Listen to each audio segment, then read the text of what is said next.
It says, how come, this is from Draco, how come in some of the master teacher videos he's reciting the Quran and talking like a Muslim? Is he a Muslim? All right. I know you may be new to Wu-Sabat, so we'll take the time out to kind of clarify that for you. The reason is because the master took us through many schools, right?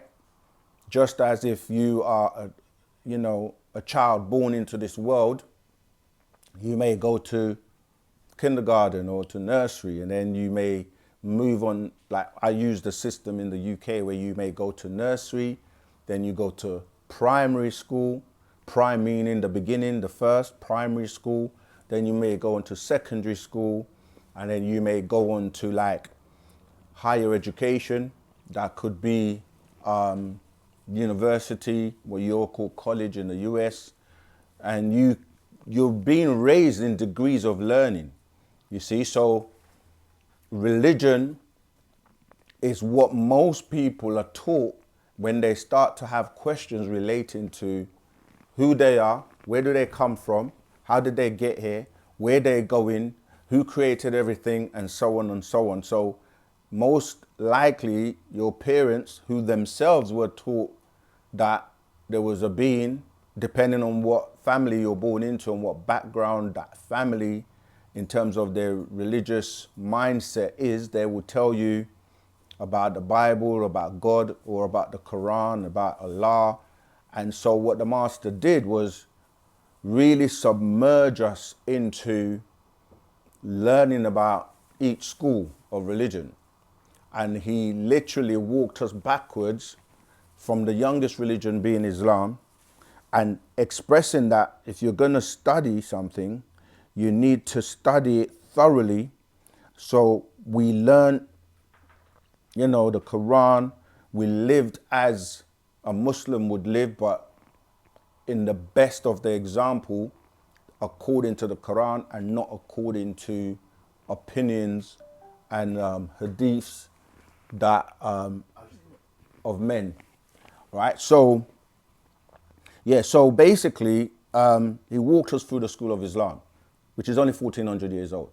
Then we went into going backwards into the lives and times of Jesus, dealing with the New Testament and who they say he is and all of that. We studied everything and dissected everything to do with the life and times of Jesus, what they call the New Testament. Then we went backwards to the Torah, or the 5 books of Moses, as some people refer to it, and we studied everything to do with the Old Testament. Then we went into the origins of where those books come from. So we went into the Sumerian text. We studied all of the Anunnaki stories and information. And then we also went backwards into ancient Egypt and studied that, including not just the dynastic periods, but going backwards to where the original people that inhabited what people are calling Egypt. Then we went even backwards to, okay, where did the first people on the planet reside and where did they come from? So we ended up in what people call Africa. And remember, because Egypt is just one part of Africa, so we then studied the lives and times of the oldest people on the planet, dealing with our ancestors. And then we tied every civilization to where they came from. And the oldest being our ancestors took us back into the stars, to Orion, the Orion constellation, the Sirius star constellations, and beyond. So then after the planet, we go to different planets, different galaxies, different universes, etc., etc. So to answer your question, in order for someone to be able to relate to everyone on the planet, regardless of their background, we had to study Islam, because there are many people that are still, stuck in the Islamic religion and the school of Mohammedism. And it's the same when we deal with Christians. We need to understand and be able to meet people where they're at. So we had to study the Bible in whatever flavor or form it is. And that's the way he taught us, until we got to a point where we graduated, like I was saying, when you're in school, you graduate and then you move on to higher levels of education. And the higher level is taking us back to who we really are as supreme beings, the original people on the planet and the gods and goddesses of the universe. And now we are teaching that information that will liberate your mind from these, what we call the lower mysteries of religions that bind and divide people and hold you down to the confines of one book, and you have to do as we say, and if you don't do what the book says, then you're not part of us and all that kind of stuff. So I hope that's answered that question for you, but as usual, you can always probe further. Hey, D. Shelton Rahobat, remember to share this video. Share it, man, to everyone that you know. Share it on your WhatsApp, your Facebook, your Twitter, your LinkedIn, Telegram, whatever social media you have. All right, so that's for you, Draco. That's why the master teacher, and he recites the Quran in the best of Arabic, because he's a linguist and he spoke the Arabic fluently.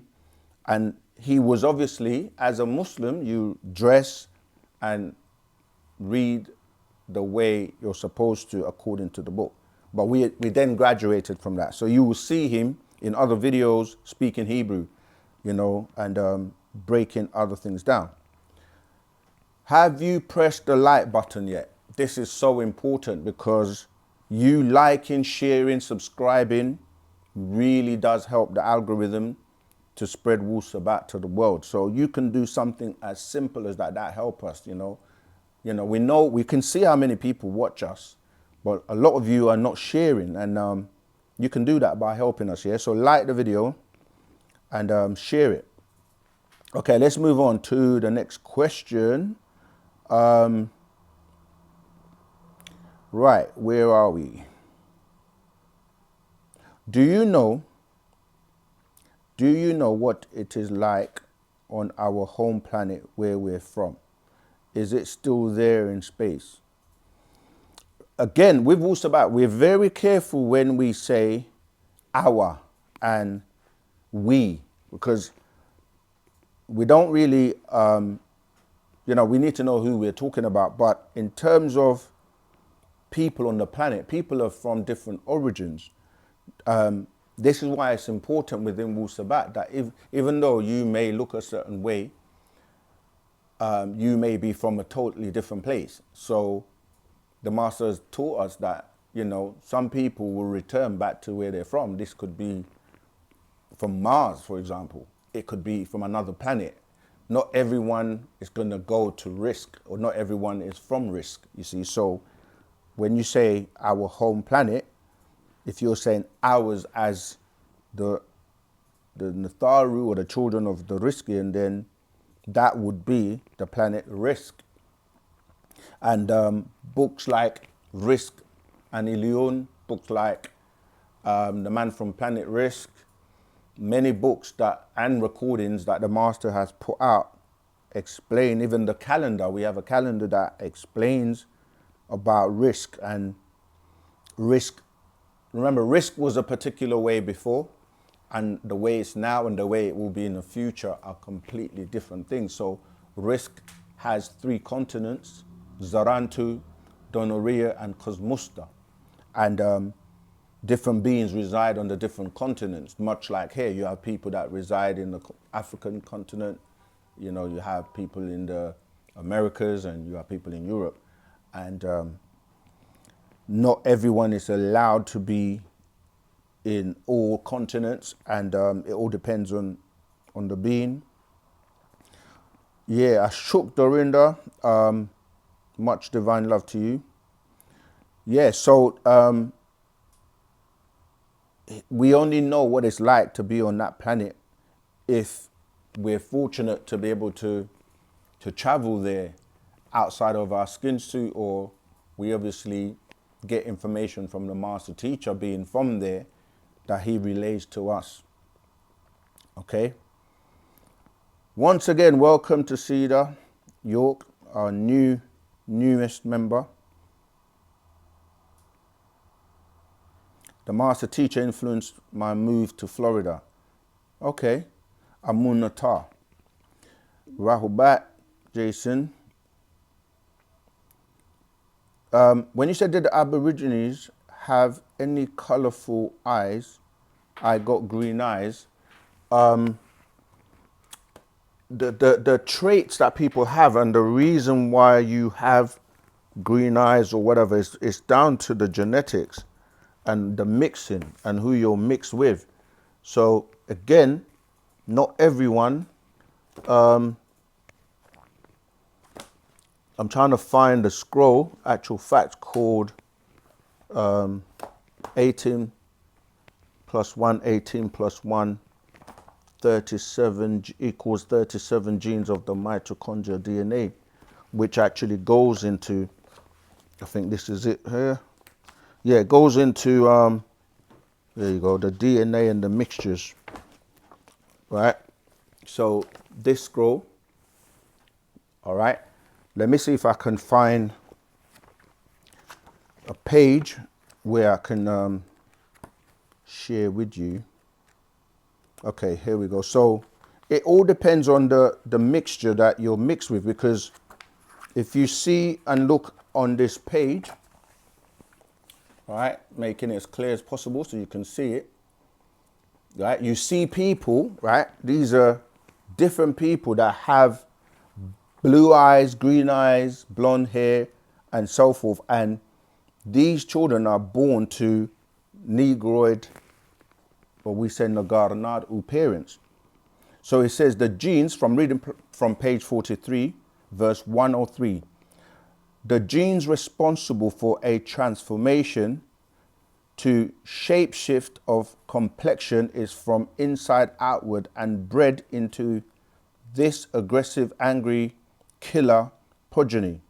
A progeny whose coloring would be different from the original dark-skinned, woolly-haired, typical of original hominids living in tropical Afafre Ka'a, Africa.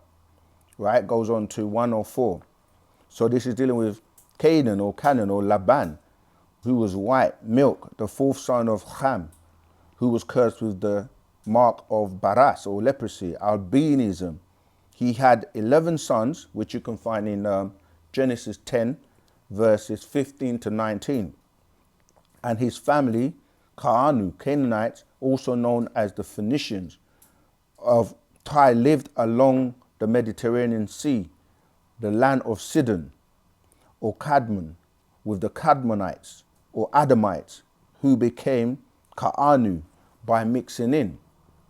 So when you look at the traits of, and again, let me show you that picture, that shows you how, because people always say that, some people say the master only put pictures of Nagarus in the scrolls. That's not true.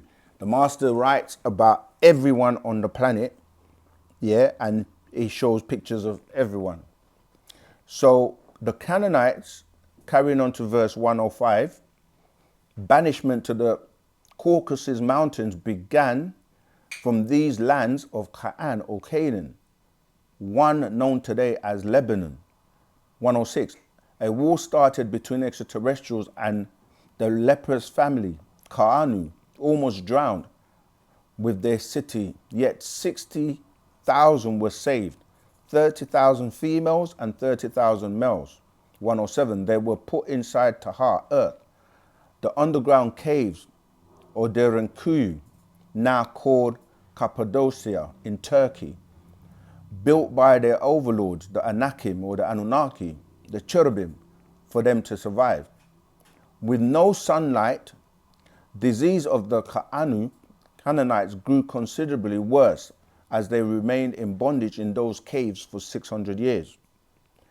109, when finally allowed to leave the caves, it was the Lawithanau, the Leviathan or the Leviathanites, who determined their fate. So this, you read all of this in Leviticus 13. It says the clean-spotted lepers chosen to go to the Aegean Isle or the Isle of Patmos for genetic grafting, and the extremely diseased, contagious lepers with scales, lesions, and open source, another form of spotted migrated to the Caucasus Mountains, living with canines as human beasts. And as you can see, and in fact, there was a documentary about these people that you're talking about here, who started and they're now regressing to walking on all fours. Yeah, so I'm reading this to tell you about the genetics. It all comes back from what you're mixed with and why you will have certain traits. All right, so you can research this, and I don't want to spend too much time on that, but to answer your question, when you look at green eyes, that ties into the genetic alterations based on the mixtures with beings that have these traits. All right, remember, you can ring in live as well, but I think I'm going to try and focus a lot on the questions in the chat, because sometimes the calls means we don't get to answer a lot of the chat question, but then you can call in as well. Okay, so the next question: freedom, our state of mind, our master teacher, is within the consciousness.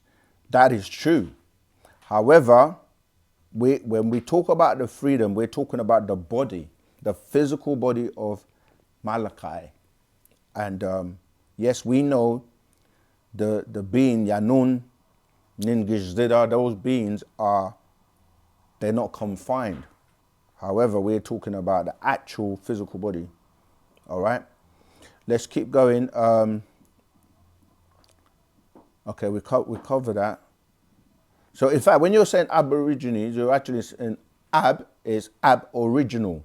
So it's dealing with the Denisovan and the Homo florensis, because now you can break down the root races into the different DNA classifications that make people up.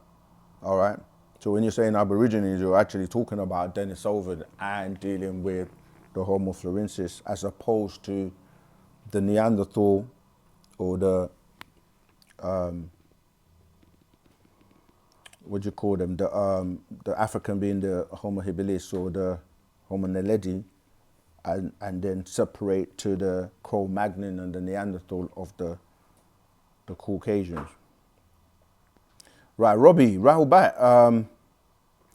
I have been working on a few tunes for OSM Vision, and I wonder if you would be interested in hearing them sometime. Absolutely, yeah. If you're not, are you in a Telegram group? Join the Telegram group, and then we can, or even just we've got an email address. Send us anything. We can look at it and listen to it, and then get back to you. St. Lucia, well, welcome. New Bedford, Rahul Bhatt. Okay, what's supposed to happen in 2025? We are in 2025. A lot is it's not what's supposed to happen, it's happening, because you get up every day and you can see what's going on. And, many things are happening. So it's a build up, So when you say what's supposed to happen in 2025, you can just look at what's going on in the world. Wars are going on, which can escalate. You're seeing the growth of AI. You're seeing the growth of robots. You're seeing the unrest, between the different things that are going on the planet by different nations. You're seeing, civil liberties becoming pretty much a thing of the past with every day.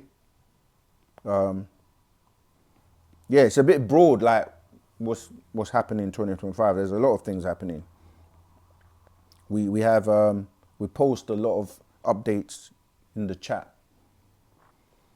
Do you have a family tree of all the human races on Earth, starting from what ET touched up, which beings from Earth to start each? Yes, we do.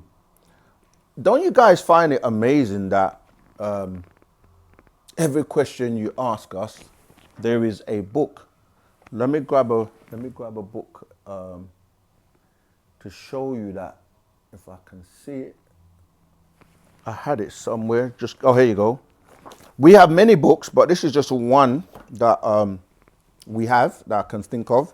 This is called the Proverbs of Yanun. All right. In the Proverbs of Yanun, can you see it? Cool. All right. So in the Proverbs of Yanun, when you turn and start to read it, there's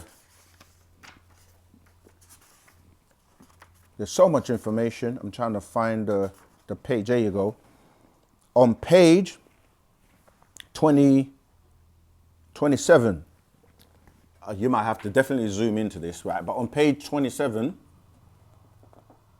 it's got that diagram you're requesting and asking for.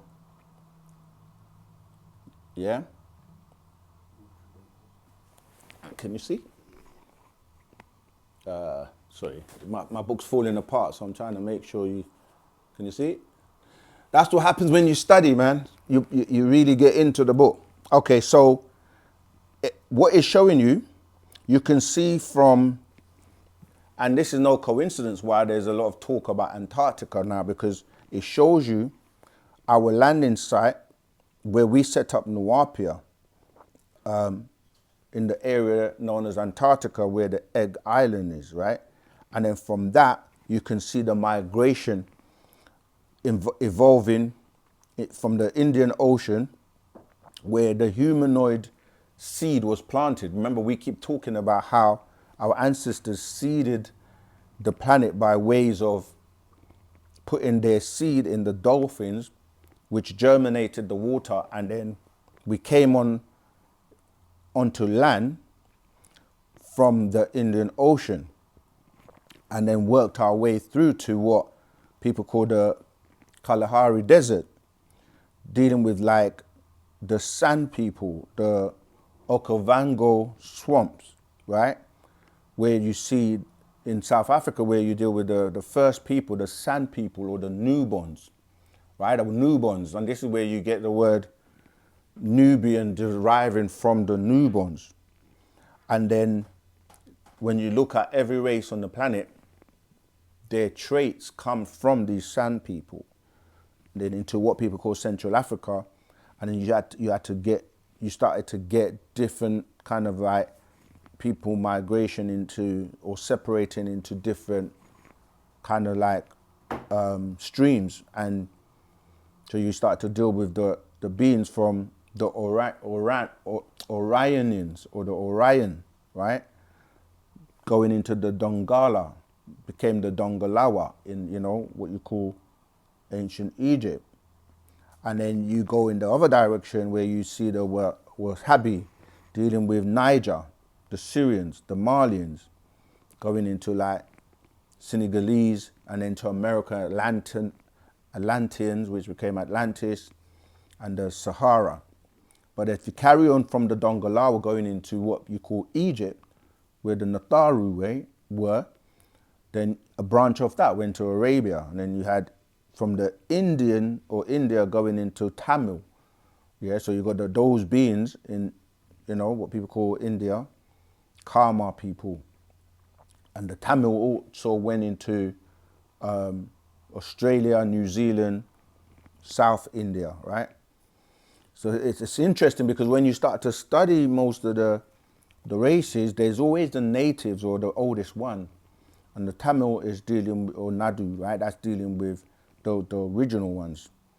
Then as you go up, now you start to see that the Anunnaki, they landed and settled in Mesopotamia, which people know as Iraq today.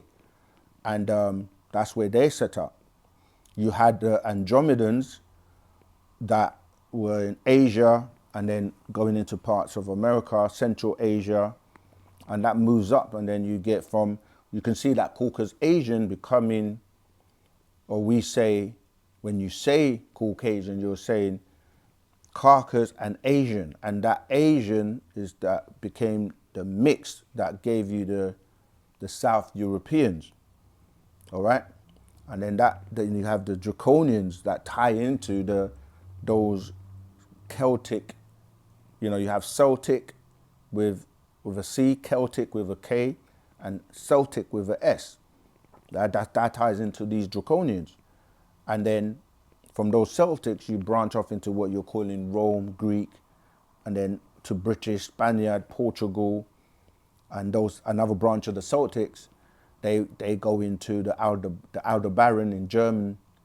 Germany was in contact with beings from Aldebaran, you know, and again, that branch goes off into what you call Polish, Scottish, Irish.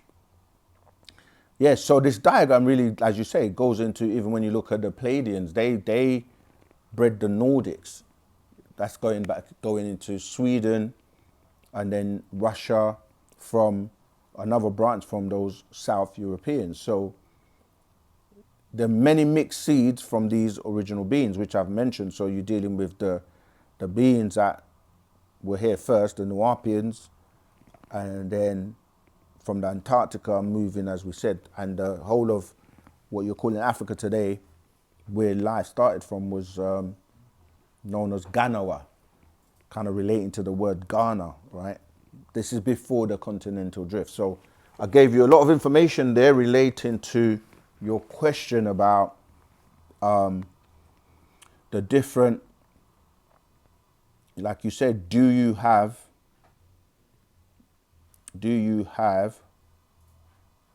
sorry, going back, trying to find the question. Yeah, here you go. Do you have a family tree of all the human races on Earth, starting from what ET touched up, which beings from Earth to start each one? Exactly. So that's what I've just covered. Get that scroll, and other scrolls have that diagram in it too. Yeah, when you say Sekhmet energy, this is from Amun Atar. Sekhmet energy is it upon us with these mass solar flares. Yes, because it's the female. That's why when we say, because in Latin religion, they try and tell you that the females represent the moon and all that, because it ties into their menstrual cycle. And then they would say the sun is male, but really, when you're dealing with the sun, it's actually the feminine energy, and it deals with the time period we're in. Let me see, I need to find something and read to you. Give me one sec. This scroll, if I can find it, actual fact called Ontologist. If I can find it, I'll read a piece for you. And there you go. Right.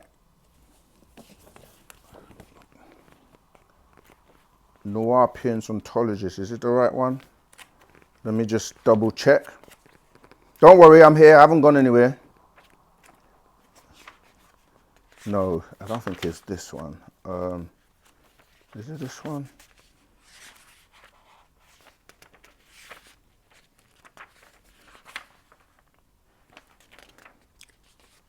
I want to make sure I give you the... Yeah, Ontologist of Time does go into it, but it's not this one I'm looking for. Let's see. This is why it's important. You got it? I've just changed the stream over to Doctor, you're teaching while you look. Oh, okay. So that you're on stream at the moment. All right, cool. And then I'm going to put you back on. Yeah, I found it. Right, this is... Back on now, yeah. All right, cool. Yeah, we're trying to look at the functionality of our new experience for you. But yeah, I was looking for the procession change, 2012 AD, right? That's another actual fact that talks about what you're asking, actual fact number 14. And in this, if we look at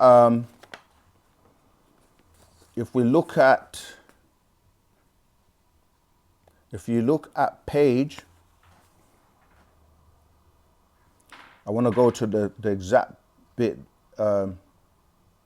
Okay, yeah, actually, let me read some of it. It says from verse 9, which is on page 3, it says, you have the Earth's magnetic force field, right? Because it deals with magnetism. Again, let me show you all that. Okay. You see that diagram there, right? This one, right? Sorry, it was the other one. Anyway, it says 10, related to electricity, the active condition of the molecules of a body or of the ether around it. 11, which is produced by friction or contact or alignment of other bodies with ether. Magnetism, electrical, electrify, electro. Be alive as cell or atomic as element. It's all energy. The Negroid human body is related to the planet Earth and is of the same substance. Geb, earth, matter. All right, going on to showing you the magnetic pole dealing with your crown or the crown chakra, which deals with your soul, your solar plexus, which is the central sun, and then that's in man and woman. And if you look at the planet, it also has the magnetic pole, right, of the north, and then you have the central sun. What page? Page 4. All right, so that deals with the fact that how you relate to the planet, because the planet, referred to as Geb, Earth, has a central sun and it has a magnetic pole. Now, when you start to look at the precession, right? So the precession deals with the changes that are taking place. And as you're referring to Sekhmet or dealing with Sekhamtat, really, of the female, it says you must know all about what the precession or the precession of the equinox or equal night is and what it means to you. 14. There is something extraordinary about this cycle that wu-nuwapians must know. 15. In the simplest terms, the precession of the equinox itself is a wobble in the planet Earth's axis. And it shows you in diagram, the precession on page 5, is showing you like the North Pole, the South Pole, the elliptic orbit of the planet going around the sun, and it shows you the celestial equator. But remember that the planet's it was on a 23-degree axis, which is now shifting. So when you're dealing with the precession, you're dealing with a wobble, because even though the planet Earth is rotating around the sun, it's also spinning within its axis, and it has a nutation rate and a wobble. It's like when you spin a top on the table and you see it spinning, but it's wobbling, right? So it says in 16, verse 16, it's a wobble or revolution that requires a little less than 26,000 Earth years to complete. This period of one revolution is 25,920 Earth years. 18, the wobble motion. So wobbles exist within the precession of the equinox and are known. It is the primary precession of the equinox we're now concerned with in this one. So the planet Earth is Geb, a male. The moon, is female. And the sun, this is what the point I was making, the sun, Ray, is unisex. So both males and female as are the stars, Najumat. Each star is a sun, and the moon is in fact a planet. So I need to show you this diagram. Again, this is on page, I'm going to try to get it on the screen. yeah, if you can, page 7, which shows you the motion of what's going on with the sun and how it affects us, both males and female. Okay? So, as you can see, what people call in fact, let me start with what they call the rising of the sun. That's male, deals with male energy or atom. And then it moves to what people call the center or the zenith, where you're referring to that in ancient Egypt as Atun. That's female energy. And then you go to Amun, that's male energy, and then Anun is female energy. So what's happening now is that the wobble of the planet Earth Partanun's axis slowly turns in a circle. It eventually points to and passes through all 12 of the heavenly constellations of Dendera. It's one after another every 2 hours. So when you look at what people call the horoscope, which is taken from the Dendera, is showing you that you have the different constellations where every 2 hours it is pointing to. So this means that the precession of the equinox points to or enters a new constellation every 2,106 years, or around 3,000 Earth years. In other words, there are 12 divisions in the precession of the equinox, each division representing a different constellation and a considerably different type of energy, right? So you get different types of energy from the planetary bodies when you're aligned with them. And he says most ancient people were aware of the precession of the equinox of these 12 divisions of what they call the night sky from the oldest and first people on planet Earth, we the Egyptians, and passed it on to our children, the Babylonians of Sumeria. We ancient Egyptians were masters of the heavens and its movement in relation to the planet Earth, and built the pyramids to line up with Orion skies, marking shifts and returns. Make note that astronomically and mathematically speaking, it takes 2,160 Earth years of continuous observation of the night sky to become aware that there even is this wobble in the planet Earth's axis. So basically, from an archaeological point of view, before the other races knew these facts, we, ancient Egyptians, knew exactly of the precession of the equinox from the very beginning of all people. You see this with the pyramids of Giza in Egypt, built by Pare Ahu, or pharaohs, and how they line up, called the belt of Asar, or Orion's belt, and how they line up with heavens long before the birth of Bible and Quranic religions. So when you look at the belt, you're looking at how they line up with Khufu Khafre and Min Kare, right? The Orions, how that they align with the Orion star belt. But anyway, I'm not going to read the whole actual fact, but it goes on to show you, as you're saying, that we're in a day and time where the female's energies are now predominant, and there should be a rising up and the reactivation of the feminine, the sacred feminine. And this is why, like you say, that energy is coming to the planet now. So the woman needs to come back into her rulership as the first being and the one that gave birth to all male and females on the planet. All right, I hope that helps. Okay, let's see what else we have. Wow, we got a lot of questions today. No callers yet? I had to not answer. Okay, that's all right. We'll get back to them. All right, so it says here that's Jason Mason. You got a caller right now. Okay. Okay, let's see what else we have. You got to mute.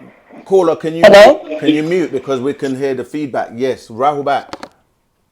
Hi, yes. I'm new to this channel. This is my first time calling. Okay, My name is welcome. Nabila from Florida.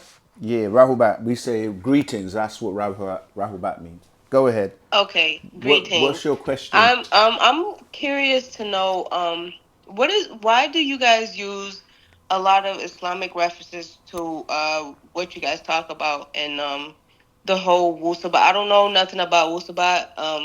Yeah. Somebody told me, but I listened to some of the videos, and a lot of it, the stuff that you guys talk about, use Islamic references or even just Christian or Islamic, different religion reference, and I'm curious to know why. Okay. We have a series called Ask Us Anything. We answer questions based on what people ask us. A lot of the time when people are finding their way into Wu-Sabat, they ask questions based on what they know or where they're coming from. So they will ask questions about the Bible, about the Quran, because they've been following this all their life, not realizing that these are quite, in terms of knowledge and in terms of information on the planet, they're quite young. They don't really answer questions and cover the birth of the universe, the birth of you as a being, as a spiritual being, as a being that goes beyond the physical. So we answer question on anything. That's why we say ask us anything. So we answer scientific questions. We answer questions to do with history or our story. We answer questions to do with the Bible, the Quran.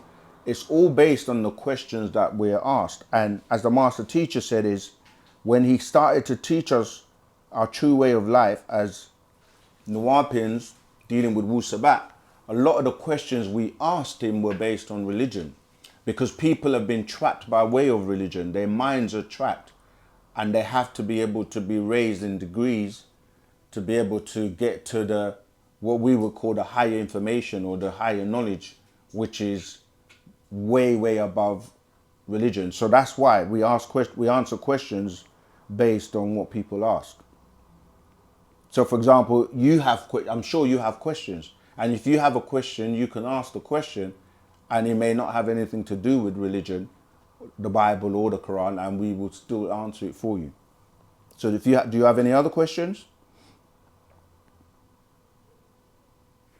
You still there? We can't hear anything, so I don't know if you're muted or... They're still there. Can you hear me? I'm gonna lock them. Okay, we're gonna have to move on because we're not hearing anything. All right, so Jason Mason, when Baba gets free, where will live and will he be able to teach? Right. Hello. Okay. Yes. Can you hear me? Yeah, we can hear you now. You're back. Okay. So my next question, because I'm currently watching one of your lives that you're in right now, and you was talking about the uh planet shifts and universe and stuff like that. Now, with that being referenced, because I know in the Quran, some of that stuff, like the scientific stuff that you're talking about, is mentioned in the Quran. How did basically my question is, where is the reference that you're getting this from? Like, where's all of this other scientific stuff is being talked about was coming from? Okay, so what I'm explaining is that the ancient Egyptians, who are our ancestors, had knowledge of these things way before anybody else, way before your Bible and your Quran. Like I explained before, the Bible and the Quran are quite young. Islam and the Quran is like 1400 years old. And pretty much everything you find in the Quran is in books that predate it. It's on the walls of Egypt in terms of pretty much everything that you can find in the Quran, because these books are plagiarized from the older texts. So when you say where is it coming from, it's coming from the records that we have that, like we say, are in ancient, what people call Egypt and beyond, to the stars, where the beings that came down here and gave this information as recorded in ancient Egypt is coming from them. And as I said, the Bible, the Quran, these are Anunnaki stories where they were derived from in Mesopotamia. So it depends on what aspect or what exactly you're asking, because like I just read from one of our actual facts known as the Procession Change 2012, is explaining how we as ontologists and beings that existed for millions of years, we marked the stars and we mapped everything, so we knew when things were going to happen way before, you know, the Arabs and the Europeans came on the scene. Does that help? I think we keep losing you because we can't hear you. Sister, you still there? All right, I'm going to move on until you come back. Jason Mason, you say when Baba gets out from where we will live and will he be able to teach? That's information that's going to be only shared, and only Baba knows what he's going to do and all of that stuff when he comes out. And those close to him, as he has said, will be, if they're privileged to be in his company, they will get that information. Any books you're reading, I'm putting it on here as well so they can read along. Okay, that's great. You heard of a technology, this is from Marshawn Dixon. You heard of a technology in the 1800s with cabbage patches babies. That question doesn't make, are you saying, have I heard of a technology in the 1800s with cabbage patches babies? You have to be more specific and clear in terms of what's the technology and where's the source of that information, and where is it? Where are you getting that from? Okay. Remember to share this live stream. Share our live stream, sorry. You can call in live as well. The number to call in using the UK area code +44 753 996 3882. All right. Use WhatsApp, and you can call live and ask your question. Rahubat Clifford Watson, Rahubat. Virgin Island, Rahubat. Ashok. Thanks for the answer. Okay, nice one. Wu-Sabat leads the way, truth and facts. What do you want to do? Someone said you skipped their question, but I know it's because of the chat, the way it's set. Okay. It's set to Well, yeah, we're going to adjust that so that we don't miss any question. Do you know who it was? Yeah. Let me see. It was life is a blessing. So can you skip my question? I asked, since women were before men, how did they reproduce? Were they hermaphrodites? But you Yeah. have to say it again. Yeah. Let me see if I can find it. Yeah, we've answered that question many, many times. And repetition is good because it helps to reinforce knowledge. All right. So people ask the same question over and over again, and it's good because new people are joining and they're just coming into Wu-Sabat. So we don't mind answering the same question over and over again, because the more times you hear it, I'm trying to find it. I haven't seen it. If you go to the bottom, it's the green profile picture. Oh, right to the bottom. Yeah. Okay, there you go. Right. Why do I have to go to the bottom if they're coming at the top? Anyway, listen. Life is a blessing. Okay, so Ken, you skipped my question. I asked, since women were here before men, how did they reproduce? Were they hermaphrodites? Yes, in fact, you got hermaphrodites and hermaphrodites, but it's not because only that. It's the fact that women, even till today, they have both genitals. It's just that what they call the clitoris is a small penis, because if you look at, we have a book called Is God Female or Male, that goes into great detail, and even the Gospel on Yanun on the Sacred Feminine breaks this down. In fact, let me see if I can show you that when you are like a fetus and you're like 6 weeks old, you're nutrigender. Which book is it? I'm trying to find if it's the right one first. Here you go. This is Actual Fact series number 23, the Gospel of Yanun on the Sacred Feminine, that scroll. And if you go to page 23, let me see if I can show you this as well. I'll put it. Okay, on page 23. 23. Let me get it up first. Yeah, so I'll wait for you, but I'll go behind that before that. Do the diagram though. Okay, you need a diagram. No, I'm not gonna put the diagram. Okay, that's cool. Let's go from, there's so much information, so obviously on the live, we can only just give you as much as we can, but join the Telegram group so you can get more information.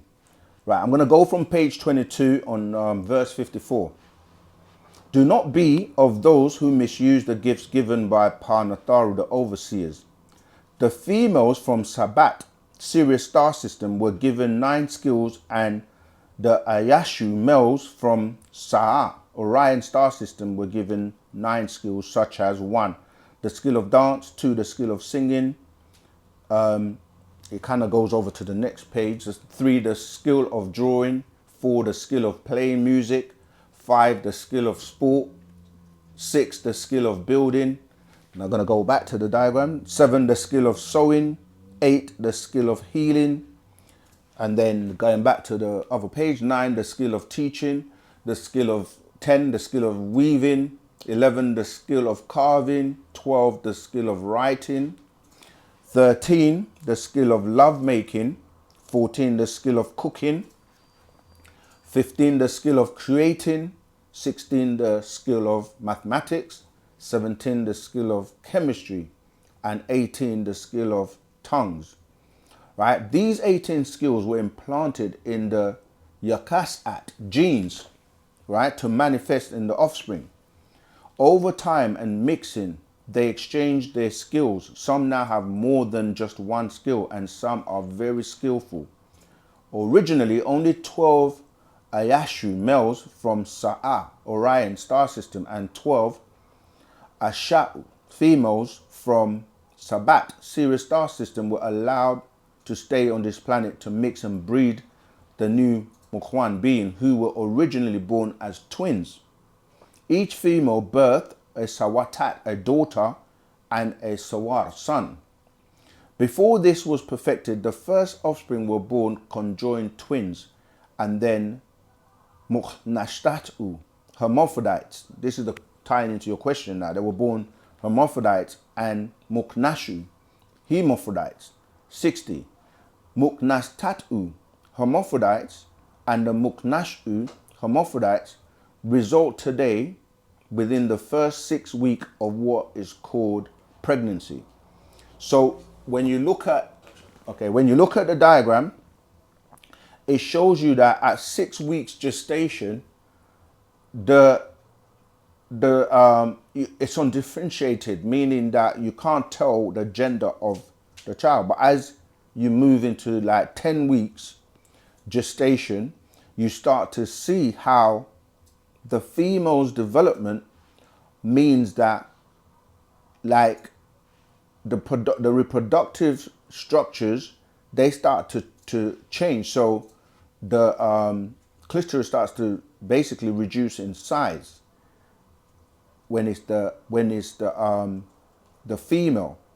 And then when you look at in 14 weeks gestation, you see that it's completely reduced to the point where it's just a tiny clitoris.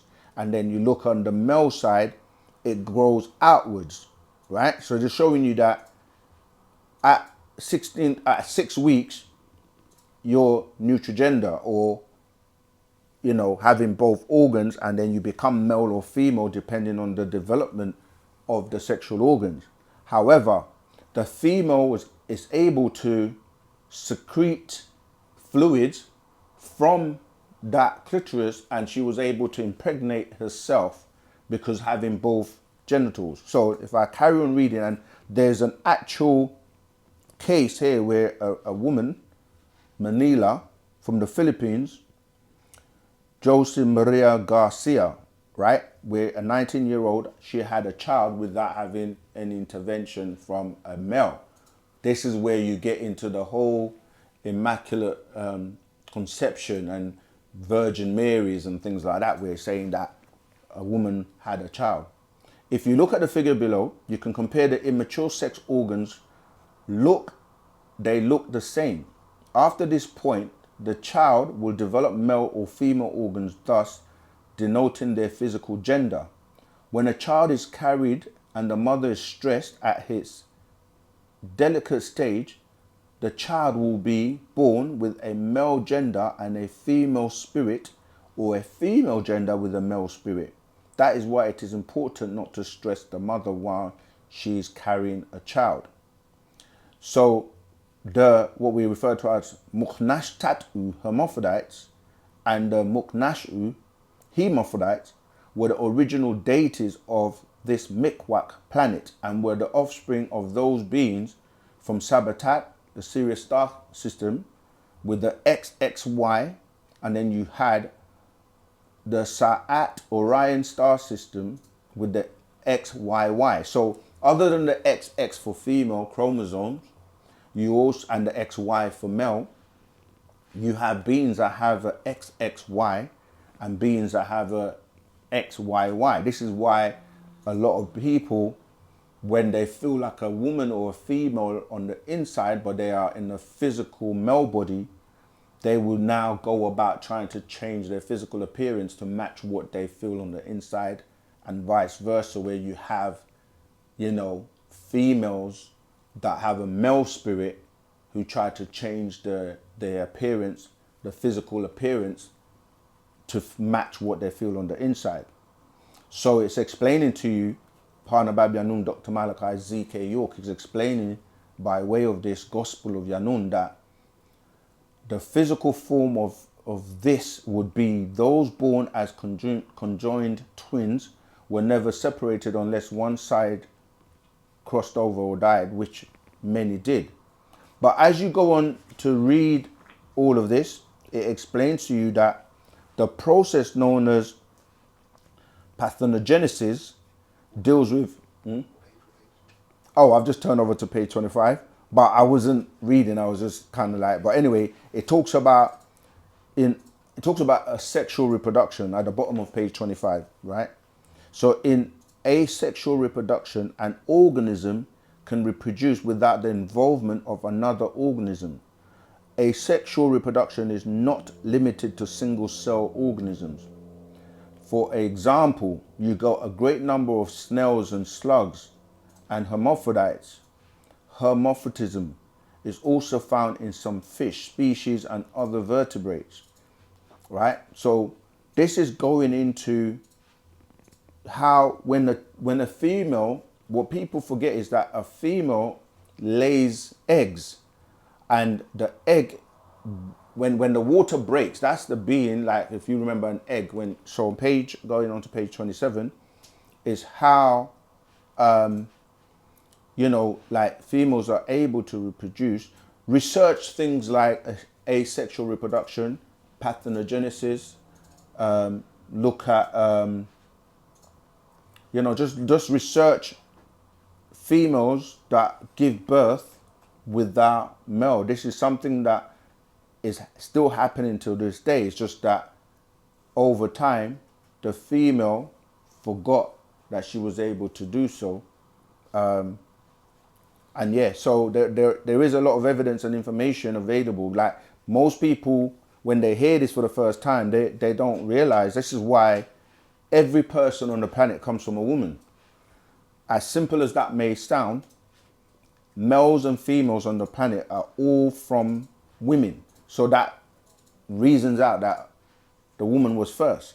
And the Y chromosome is a defective X. So the stem of the X, if you look at a Y, the right hand bottom stem is broken off, and it goes into why the genetic material relating to the XX is much bigger than the Y. But yeah, you can get this scroll. Yeah, the Gospel of Yanun on the Sacred Feminine. It's called the Lotus of Life. Yeah, goes into a lot more detail. Okay, let's go back to the questions. I'm sure there are so many we have to cover. So, okay. Shall I go back to... Okay, there you go. Romeo, thank you. I appreciate your donation. It helps us. Every little counts. All right, let me go back to where I was before. Remember, always help us by liking the video. The donations are great, but it's about sharing the information, getting Wu-Sabat out, letting people know about Parnabab Yanun, the master teacher. Ronald B, that's funny because... Do you see the question? No, I'm looking at what he says. He said, your master teacher read the Bible and then made up his own stories. Romeo. No. Oh, sorry, not Romeo. We'll come back to Ronald because that's funny. Because the Bible's made up and the Quran's made up. But Romeo, thank you for your... Yeah, let me deal with your question. What do you think about deja vu? Why do I feel like I'm reliving certain moments? Could this mean we are stuck in a cycle, repeating our lives with a chance to make them better each time? Yes. What people call deja vu, it's a French term, but it's referring to what we explain and break down, that what people call time. Time is not sequential and only moves in one direction. That is more circular or spiraling, and you can travel back in time and forward in time. And so you can go forward in time, experience something that you come back to this time, referred to as now, and then when you catch up with that then, in what we call a then in the future, you feel and know you've been here before. So you have a then in the past, you have a now, and you have a then in what people call future, but it's really a spiraling. I use the example of a staircase where if you're going up, it's spiraling, and you can go down one step and then go in front of the step you were on. Wow. And go two steps forward and come back down. So time, the time that we think is moving when you look at a clock going tick tock and seems like it's moving forward, it's an illusion. So deja vu is a form of time travel. So in addition to that, you have different aspects of your being that reside on different realms, right? That you're connected to. So you have something called your counterpart, which it's kind of like upside down to you. So when you're asleep, they're awake. When you're awake, they're asleep, and you're both connected, and you store and record all the information that both of you experience in your matrix. And sometimes they will experience something and then relate to you, and you experience something and relate to them. So meaning, like, for example, you may have what you consider a dream, but really you may have traveled to a different dimension whilst you were asleep. And this is why when people dream, sometimes it's like what they're calling a dream is actually them time traveling or traveling interdimensionally, and then they will remember parts of the dream. And let's say they passed a place where, relates to their dream, the gap gets filled because they will feel familiar, like this happened before, I know this, but that's the information being relayed to you by your counterpart. All right, so yes, deja vu is real, it's time traveling, and you can be stuck in a cycle because there are certain moments in your life that you keep reliving, and sometimes you need to be able to. It's like when, remember the vinyl records when they would get stuck, because if you look at a vinyl record, you're playing music that's been imprinted or recorded in a circular motion where you put the needle at the beginning, and as the needle is moving forward, it's playing the information recorded, and you can skip and bring that needle back or skip and go forward. For those who don't know what I'm talking about in terms of vinyl, you have to go to YouTube and Google and research, right? But as the needle is playing the recorded information, it can get to a point where it gets stuck, and it keeps repeating that bit over and over and over again until you either have to get the needle and move it forward, then it will carry on, or you move it backwards, right? So you can be stuck in a loop until you break that cycle of the information that that you may need. Like you may have experienced something very traumatic, and that's why you're stuck in that loop until you deal with it, and then you can move on or move forward. It's the same with ghosts and beings that people see, like let's say in a haunted house where people see that same ghost at certain times over a period of time, like every 12 years, because that person or that being may have encountered a very traumatic experience when they were crossing over, and that has stamped that in time and space until, you know, that gets resolved and they're able to move on. Right, let's address the question by the person I've forgotten their name. Let's see. Yeah, the person that said that the master teacher, yeah, there you go, Ronald B. Your master teacher read the Bible, then made up his own stories that aren't true. Why is it that you can't prove anything he says wrong then? Why hasn't anybody else on the planet written and made up their own scriptures, translated all the scriptures, whether it's the New Testament, Old Testament, Quran, ancient Egyptian Book of the Dead, look, they're all here. The holy tablets, and has information way before it was confirmed and has now been confirmed. Until this day, nobody has done anything great as he has done, but yet you want to say that he made it up. Yet he provides proof and quotes and evidence to substantiate what he teaches. Whereas when we start to ask your Bible and Quran and religious people questions from the Bible, they claim they cannot even answer those questions. It doesn't even make sense. We can take you through and walk you through the Bible from the cover, from its origin, all the way to what you call in Revelation. So it's a nice statement to make, but when we put it to the test, then how did he make it up? When we're reading books that he never even put together.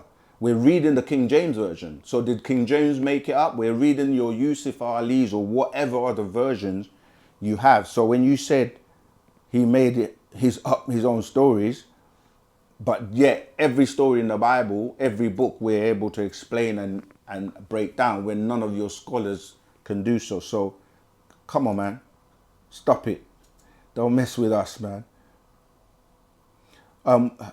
Haziah, where can we get a copy of the scrolls?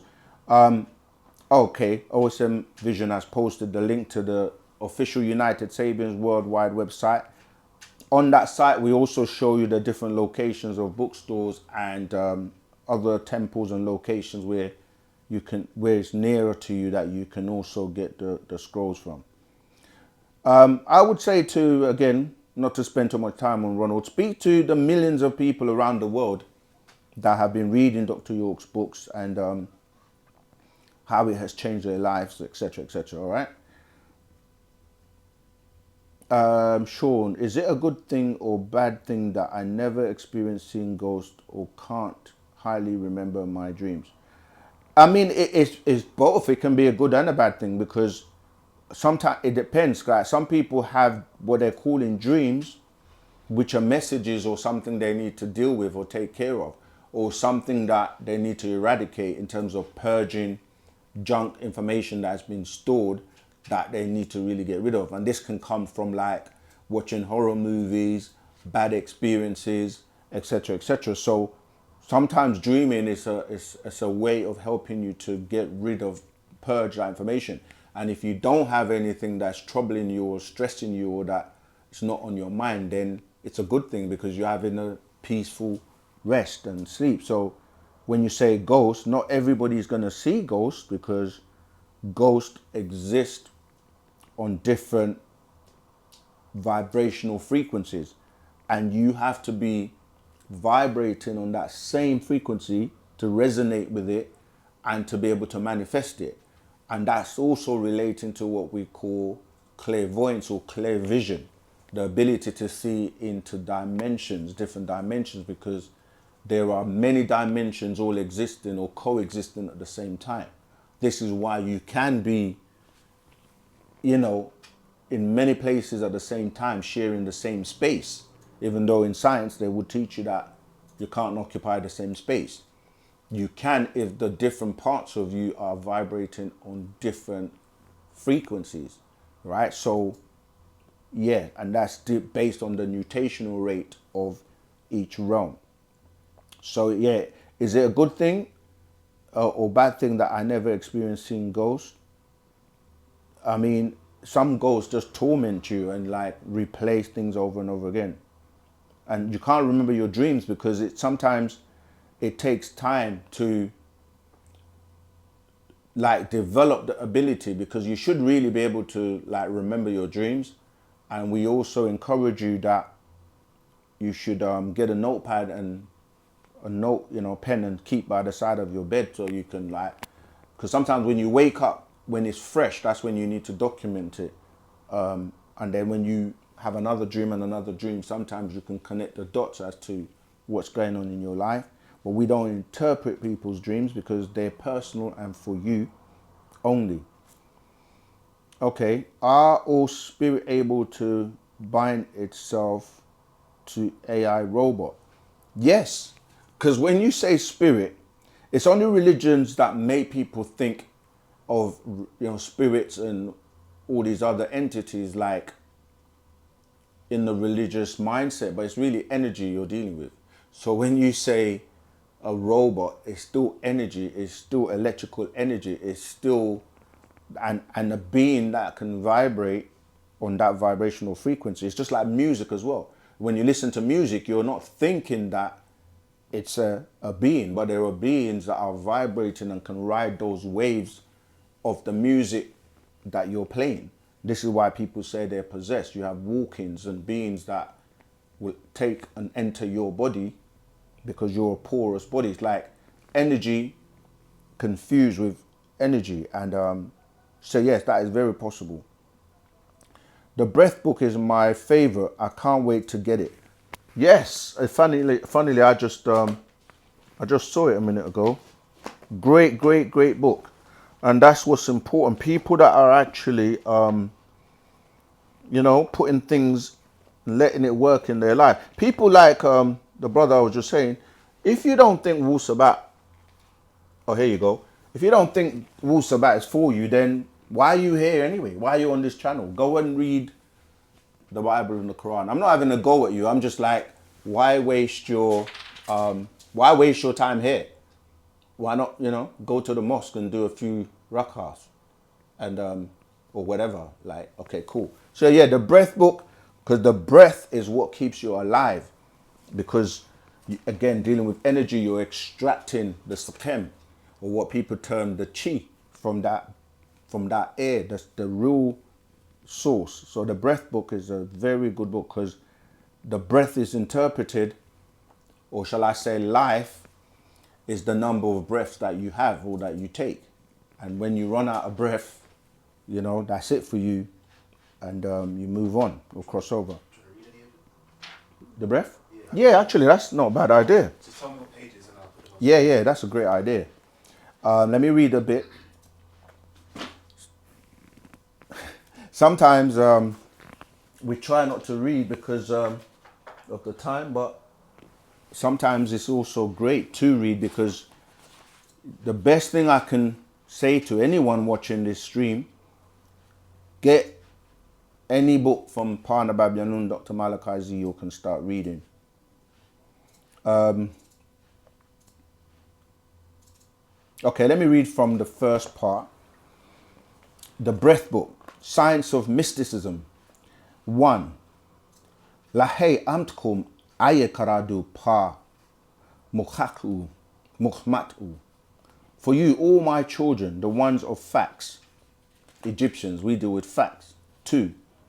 In Mayarab, Europe, the Middle East, and the Western Tapal world today, there are many people who follow the myth of Za'amat religions, such as Mosesism, or Jesusism, or Mohammedism, also called monotheism, which is so misinformed that their rabbis, pastors, and imams, teachers, are apt to be somewhat confused in her ideas regarding us, Muhammadu,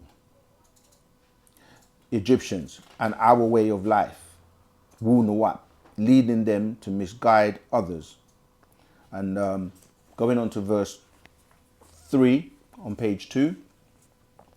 Foreign travelers to Mahmat, Egypt, have written great nasuja, fabricated tales about the Muhna'u priest, which is the Nuwapic word for high priest, as mystics in Mahmat, Egypt, of old and the present mystical orders that still exist today as the ancient Egyptian order.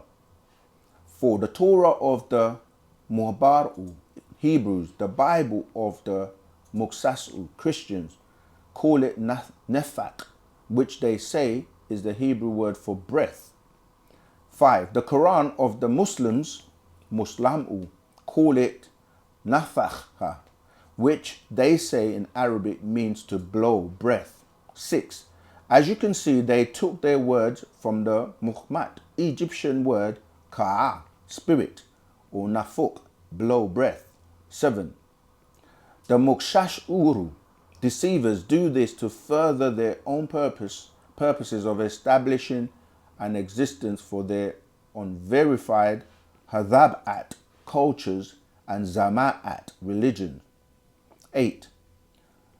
The Mukshashuru, deceivers, or Muhlalu, Luciferians, try to convince you by telling you that the mysticism, science, and miracles of ancient Muqmatu Egyptians and modern technology that was used by our great seers of ancient Egypt were trickery, as their false prophets did in their own Za'amat religions.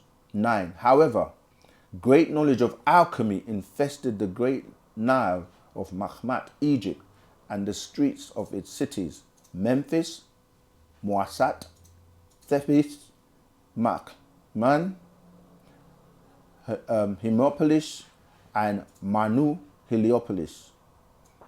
10. Yet, the Mukshashuru deceivers boldly claim and use the title Egyptian as if it were them.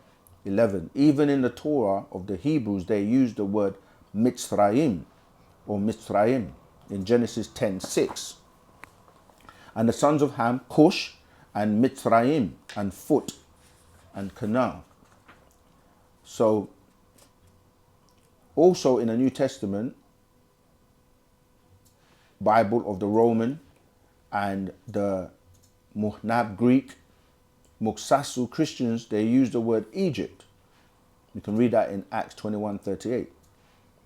Are not thou that Egyptian which before these days madest an uproar and leddest out into the wilderness 4,000 men that were murderers? Right, so you look at the word Aegyptos, which is where they get the Greeks for the word Egypt. The Quran of the Muslamu uses the word Misr, that's M-I-S-R, and again it tells you, and Pharaoh called out among his people, he said, O my people, does not the kingdom of Egypt belong to me, and these rivers flowing beneath me? Then do you not see? They even tried to hide it in the Kadesh, sacred societies, to deceive many into thinking that they have some ties to the original Egyptian mysteries, such as the Rosicrucian, a branch of the Freemasonry. Right? I'm gonna there's so much, that's just background information, but I want to try and actually read where we start to deal with. Here we go. Let me read where it deals with. So I'll read from, I'm jumping to page 7, verse 21. Sorry, 22. The original Madat word for mystic in Nuwapic, our ancient Egyptian Lahaj language, is Sameh, mystic, or Musmeu, mystics for persons. And the following determinative term gives it a spiritual significance, equating it with the term yogi, as it is used in Sanskrit among the Mudravdu, the Dravidians, Indians, as yogi from yog, meaning join or union. 23. The Sameh mystic, commonly spelled Sme, is currently in this day and time defined as the science of proper complete yafuk, respiring, breathing, the true ways of an Musmeh, mystic. Hindus made use the definitive of the word Sameh, science of complete union, breathing, and called it yoga, as it is known to you today. 24. Just as others use the Mukhmatu Egyptian word Za'am, meaning religion, which has the same meaning as Ray, to do again. Legion, also meaning union, which comes out to be religion, meaning reunion. 25. The true ways of the Samay science of complete union breathing did exist and is true. Yet the Hindu that lay claim to this title, yogi, was originally once again taken from us Mukhmatu Egyptians. That seems as absurd to us true Mukhmatu Egyptians as does the claim to the title Messiah on their part of the Bible according to the book of Daniel. Right? So, I mean, it's a big book, but it goes into showing you how what you call in the breath and the union of the breath comes out of ancient Egypt and has once again, like everything else, been borrowed by other cultures, and they obviously term it, as he says in that scroll, yogi or yoga, which now everybody does yoga, which is dealing with how you breathe properly, and there are different types of breathing exercises in the book to help you live longer and to make the most of your life.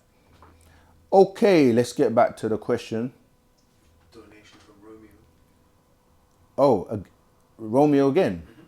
Well, Rahubat and Tawat. Yes, so Romeo, you say, why do we often see our children facing the same struggles we once had? How can we break this family cycle so they don't have to repeat the same story we went through? Yeah, I mean, this is a challenge because you do that by upgrading the information that you have and not repeating the same thing. This is why this is actually funny in terms of what we were just saying about religion, because most of us grow up and follow what our parents are into because they didn't themselves know any better. So there's a cycle of people just doing things and accepting things without changing or changing the outcomes by just doing the same thing over and over and over again. So you can't do the same thing over and over again and expect a different result. Like following these dead books, dead religions, dead information, misinformation, and waiting for someone to come and save you. So the change comes by way of you studying, researching, and knowing the truth.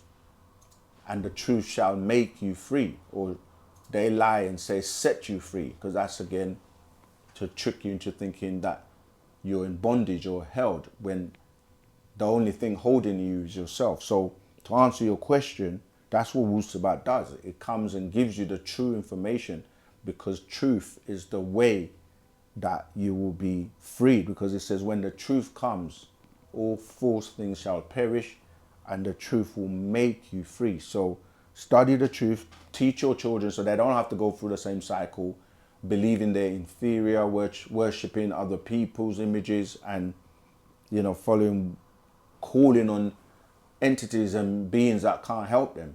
That's why we have, you know, there's another master secret called Why No Help From Above. And we need to get in tune with our ancestors who care about you, that will help you, just like every other race connects with their ancestors so that they can break that chain and that cycle of repeating the same thing over and over again and then hoping for a different result. Okay, let's keep going.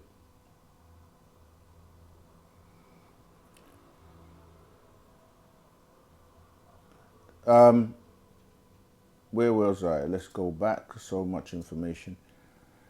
Okay. When the world gonna accept Allah as our Lord and stop these female divinities and idols? Listen, there are people in this world, right? No matter what you think or say, right? Not everyone is going to accept the Bible. Not everyone's going to accept the Quran, especially now that so much evidence has been uncovered about their origins. And when you look at the world and what these books and these religions are doing, causing divisions, wars, etc., etc. So, you know, those who want to stay in religion, we Stay in religion. Stay in whatever you think works for you. But we know Wu-Sabat works for most of the people on the planet who have woken up from that spell. Yeah, so prove it, live by truth. All right? Okay, let's take that call. Yeah, Rahul Bat. Caller, what's your Rahul name? Bat. Where you calling from and what's your question, please? Rahul Bat. Hi, my name is Sean from the UK. I'm calling just to get a quick understanding about, so you know the whole, in ancient Egypt, you have the story of Osiris, Asaru, and him being killed by his brother, Set, Yes. and obviously them, Isis or Set finding his body parts and piecing them together to be able to then bring about Heru. Yeah. So I was watching a video of the master teacher when he was going into this, and then Yeah. he mentioned a deity called Khanum, and he said that he was the creator who shaped man out of clay. So I just wanted to get the right understanding of that, because that kind of reminds me of the whole story in Genesis, you know, the creation story. Yeah. When they're talking about creating Adam from the dust of the ground, or Yeah. I think in the Quran it mentions clay. Sure. And then so I wanted to just to get a better understanding of like how the two stories like relate, or obviously they did like the story in Genesis, was that taken from That's right. the That's story of Khanum in ancient Egypt, and then if so, like was that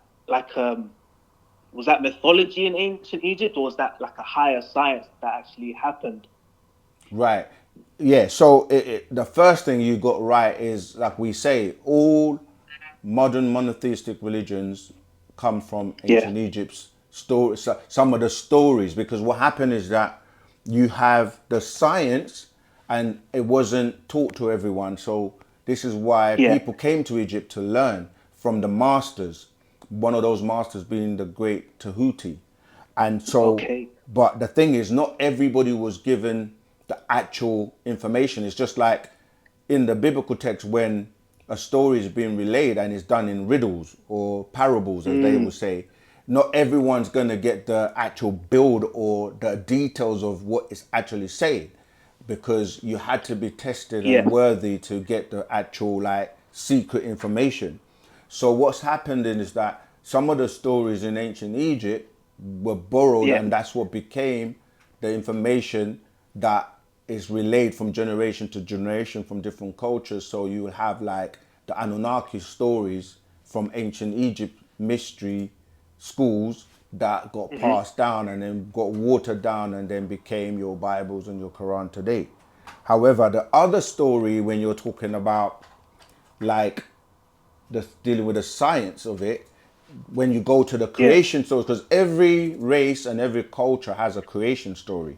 But then when you go Yeah. to the oldest story, which is the Egyptian story, you will see that they're talking about Atum, yeah, and these beings, as you said. So when you say Atum, that's where they get the word atom from.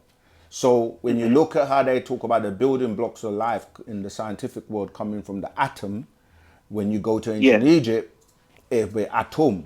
And then these are the deities that are spoken of in ancient Egypt. So yeah, that's what's happening. And in terms of like the story of Osiris with Seth and Isis and Horus, again, this is what's coming to the religious story, where they've taken the story of Osiris being a god, and Isis being the mother, and Horus being the son.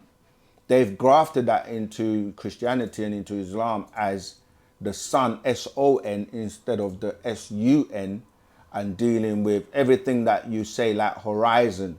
That's Horus rising. You know, there's so much information that all ties back to ancient Egypt. So there is the scientific aspects of information that wasn't told and relayed to everyone, apart from those that were worthy and were initiated into the Egyptian mystery schools.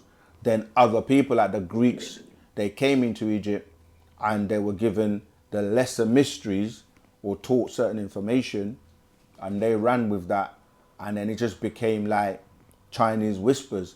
And now we're back because this time period was prophesized or predicted to happen, when we will come back and start to basically teach the actual facts or the truth, which they didn't know because it was passed down from generation to generation, and one had to be raised amongst us who knows the secrets. And that's Parna Babyanun, Dr. Malachi Ziyot, the reincarnation of the being known as Tahuti, who was the scribe in ancient Egypt that recorded all the mysteries and the things that they're trying to figure out, the mathematics of how we built the pyramids, the DNA and dealing with genetics and dealing with ether and all these things that they're just starting to look into now, but they still can't decipher because they had to wait for us to be the ones to rise up in the West to teach it. Yeah, like there's a lot of the stuff coming out about ether. Like I was even watching a video on Terrence Howard, and he's kind of talking about it. Yeah. And like everyone's kind of clowning him. He sounds quite interesting, and it sounds like he's got some stuff to say. But it's a bit like like a lot on ether and things like that, and and like they say what they call dark matter. And what they can't necessarily measure. Oh yeah, I mean it's in all of that. It's in our scrolls, and they wait for the master teacher to put out information, and then they publish it. You go on Gaia, go on Discovery, you go on all these channels now. They're talking about things he was saying to us like 40, 50 years ago. You see, so crazy. Now they're catching up, but there's still more to come. There's still a lot more they don't know, which is partly why they're trying to keep him away from the world, because he's got more, and he's talked about extraterrestrials and all these things that now people are starting to come into. So it will eventually, the world is waking up, and this Wu-Sabat is getting to the world, and people want to know the facts, actual facts. So and this is that moment in time. All false things shall perish. 100%. This is that time we're living in. Yeah. And then my last question, Sakan. Just on like Osiris, because we know Tahuti was the bringer of knowledge, like alchemy, the keeper of time and records. When it comes to Osiris or Asaru, what did he do that was that was so great? What was he most known for? Right. So again, you're dealing with rulership and beings that it's like if you were to look at this planet today, and you say you had different rulers. In our country, we call them prime ministers, In America, you might say presidents, and you have different prime ministers. You might be like, okay, what was, say, Tony Blair remembered for? What did he do? But they will have a legacy of what they did and built. Like we have this book here called The Science of the Pyramid, and this one called Ancient Egypt and the Pharaohs, right? Which I'm gonna, and in here, it actually talks about the different pharaohs and what they did, and like Osiris was obviously a great ruler at a particular time, and this ancient Egypt and the pharaohs gives you so much history about the different pharaohs, and it even talks about like beings like Zoza or Zauza, and like, but all of them, because even when you say Tahuti or Cyrus, you're dealing with the family that were ruling. That's what we call royalty in ancient Egypt. That family is what people have now modeled everything around, in terms of, as you say, as I said before, the whole story of religious books is coming from that family, So he just was a ruler that was fair. He did a lot of great things. I'm just trying to see if I can find anything in in the ancient Egypt and the pharaohs. Like There's information here about Khufu. Do you guys have that? Do you have that book available at the store? Not at the moment, but yeah, we are going to be restocking a lot of books that are not in circulation at the moment. I'm just trying to see. I don't have a. I'm trying to find. Okay, here you go. But the whole story of Osiris, and it's mainly related to how the reason he's so significant or prominent is because, as I said, that's the royal family in ancient Egypt, and how that became page 61 of ancient Egypt and the Pharaohs. Thank you. Yeah, so my brothers just told me where I can find it. Page 61. This new technology we're trying out, hopefully, you guys are able to follow along. I'm on page 61. Just do the first paragraph, and it talks about people worshipped Osiris. Oh yeah, there you go. I found it. Yeah. So in the first paragraph on page 61 of ancient Egypt and the Pharaohs is saying, religion of ancient Egypt. Religion appeared in every part of life in ancient Egypt. The Egyptians believed that the deities and the female deities took part in every human activity from birth to death. For the Egyptians, the good life depended on obeying the commands of the deities by wearing good luck amulets and giving offerings to the deities. The Egyptians hoped for a happy life after a person died.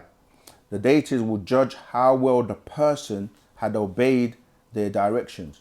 The Egyptians knew that Pharaoh was a deity who could keep the country prosperous by her great powers.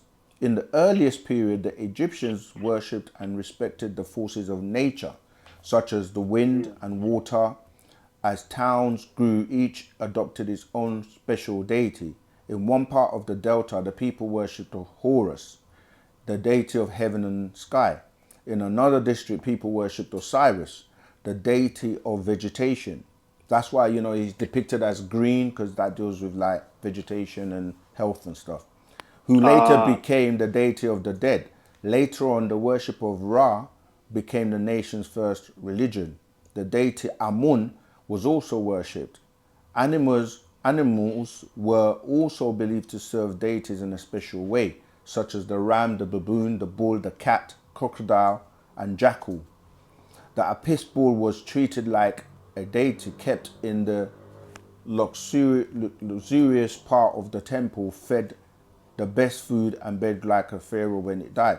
But again, like I said, depending on what period in Egypt, because you had the different dynasties, and some of the stories were just relayed in a way that, like I said, without knowing the build behind them, or the what it's actually really talking about, you needed to be, initiated. And this is why till this day we have something called the ancient Egyptian order, where you get the secrets of things like that's not shared to anyone, you see. Got you. Yeah, but yeah, man, once it's available, we'll let everyone know. That's why we keep saying to everybody, stay close, stay in tune, stay in the Telegram group, so when new scrolls and new things are available, you'll be the first to know. And of course, stay tuned to OSM Vision. Definitely. I'm definitely need to make my way to the store to grab a couple books, man, within the next few weeks. Yeah. 100%. There's another little piece in the Science of Pyramids, page 91, that let me just quickly share that before you go. Thank you. So the Eastern stars of Freemasonry also goes back to Egypt and the worship of the female deity Aset, who Aset is what who they call in Isis, yeah? The female is the Eastern star, because Isis, the wife of Osiris, had to travel eastward to find Osiris's body. This is what you were talking about, after his brother Seth had killed him. Osiris had to be resurrected for revenge through his son, Horus, who was called the Horizon. That's what I was mentioning before. So the Horizon had to be revenged. Osiris wanted revenge on his brother Seth. That's what the son must do, referred to, and if you read the Holy Tablets, chapter 5, El Ghana, the enclosed garden, the Four Rivers, tablet 2, verses 121 to 122. The sun must set and Set only manifest in the darkness, where Horus manifests in the light, because Isis had to seek out Osiris to conceive. However, Osiris was dead, so she had what they call an immaculate conception. She gave birth when Osiris was dead. If a man is dead, the semen is dead. If the semen is dead, there is no life, unless there is some type of divine intervention, right? So it goes on to explaining how that divine, that's what I'm saying, they won't give you the full secrets of how that was then carried out to bring about Horus. But that whole story is where you get that whole Immaculate Conception and the Virgin Mary and all that kind of stuff from. All right? Wow. Yeah. Okay, so just a quick sum, just to clarify, when I think it's Khamun, Yeah. when Khamun is referred to as the creator deity who creates man from clay. Yeah. So that's not, when it comes to ancient Egypt, that's not mythology. That's just something that's part of the higher sciences, or the alchemy that's secreted or kept sacred, or kept secret rather. Right, exactly. So even though it's relayed as a story, Yeah, there is a build to it which got you. you won't know unless those secrets are shared with you. So again, I'm just trying to look through Got you. the sacred wisdom of the Grand Hierophant Tahuti, because as I said before, Tahuti is the one that had that knowledge, and in this sacred wisdom of Tahuti, that story of Khnum is then relayed. But like you say, once you're then, it's like you will tell a story to someone in a way that like they don't really get it until you kind of go, okay, you see, when you say, like, as I was saying to you, atom, that's really dealing with atoms. When you know what I mean? Yeah. So again, those four supreme beings, they're like masters that were taught. So Khnum being one of them, Anubu, or people say Anupu being Anubis, Sacred Wisdom of Tahuti, page 23. Yeah. And then you got Khonsu, and then you have Tahuti, who they called Thoth. So let me just read a little bit. It says, who is the Natir? Yes. Wow, time is going so quickly. Who's the Natir? Khnum, right? And it says, Khnum was from Sunu, Aswan, which is Nubia or Ta-Nehisi, Sudan, at the Elephantine Island, at the northern part of the first cataract of the Nile. Parnithiru Khnum, the supreme being. Khnum was part of a triad. Khnum being 1, 2 Satet, and 3 Atet. He is the Natir, supreme being of creation. He created human beings from mud. This is what you're talking about, fashioned into shape, or black mud. He is the God who created in the Bible, the Torah of the Jews, and the Allah al-Khaliq in the Quran of the Muslims, as God is Khalikum, right? A creator. The same attributes as their God of creation, who modeled human beings in his or their image and after their likeness, of the dust, clay, mud of the earth. The us, or we, in your Bible or Quran is dealing with Khnum's triad, as they said in Genesis 1:26. And God, Elohim, said, let us make man, Adam, in our own image after our likeness. However, Khnum predates both the Torah Bible of the Jews and Christians and the Quran of the Muslims. Now you tell us, how can the name of the gods be that close and the very story of creation be the same, unless it was taken from the Egyptians, and they were all of them? You have more than one creation in your holy books. The first is the creation of the angelic beings, the Malaikat. After that you have the gods Elohim, and after that you have the Yahweh Elohim, and then the Adams and the Eves, and don't forget the Nakash, or serpent. Khnum is the one who got the script, or the chemical, this is where it's going to now, the actual science behind it, chemical chart in the form of DNA on how to create a being in their image and after their likeness. that Elohim created the black man, the original Asiatic black man, the Hindu. Right? This is where, when you're reading that book, you're talking about Genesis 1:26-27. This is tying to those Hindus, but the Dravidians, or what we call the today the Caucasian, getting drafted out of that because those beings were from the Pleiadians. So the black skin, straight hair, unlike the original green skin god with woolly hair, as the green hue of the Ethiopians. The race of Hindu or Aryans, whose spirit forces is from Nirvana, their own heaven created a man and woman, Genesis 2:7, in their own image and after their own likeness. This Adam was like in all ways, but skin color, he was ghost or transparent in skin and had white thin hair. This is what I'm saying now. Today, he's going into that as the Adamites by way of the Pleiadians with colorless eyes.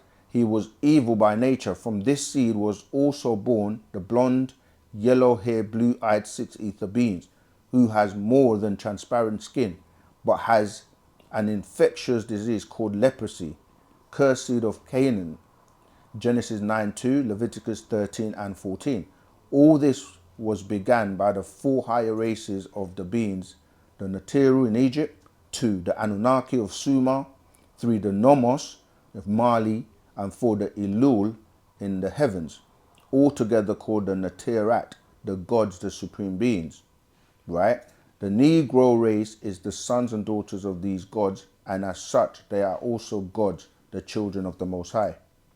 We can go on and on because this is where all this gets copied and tied into these religious books. And that whole, if you read the rest of that in the Sacred Wisdom of Tahuti, it goes into the detail of, you've asked a great question, and there are levels or circles within circles within circles when you're dealing with information, and you have to first be taken, in baby steps from what we call the lesser mysteries to the higher mysteries. Romeo, okay, is that cool? Because I'm going to move on to the next question now. Oh, has it gone? Okay, Zamal, can you hear me?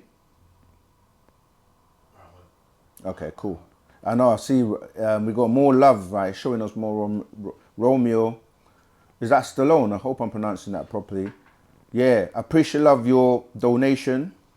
And your question, why do so many men always think about being with as many women as possible and find it hard to stay loyal to just one?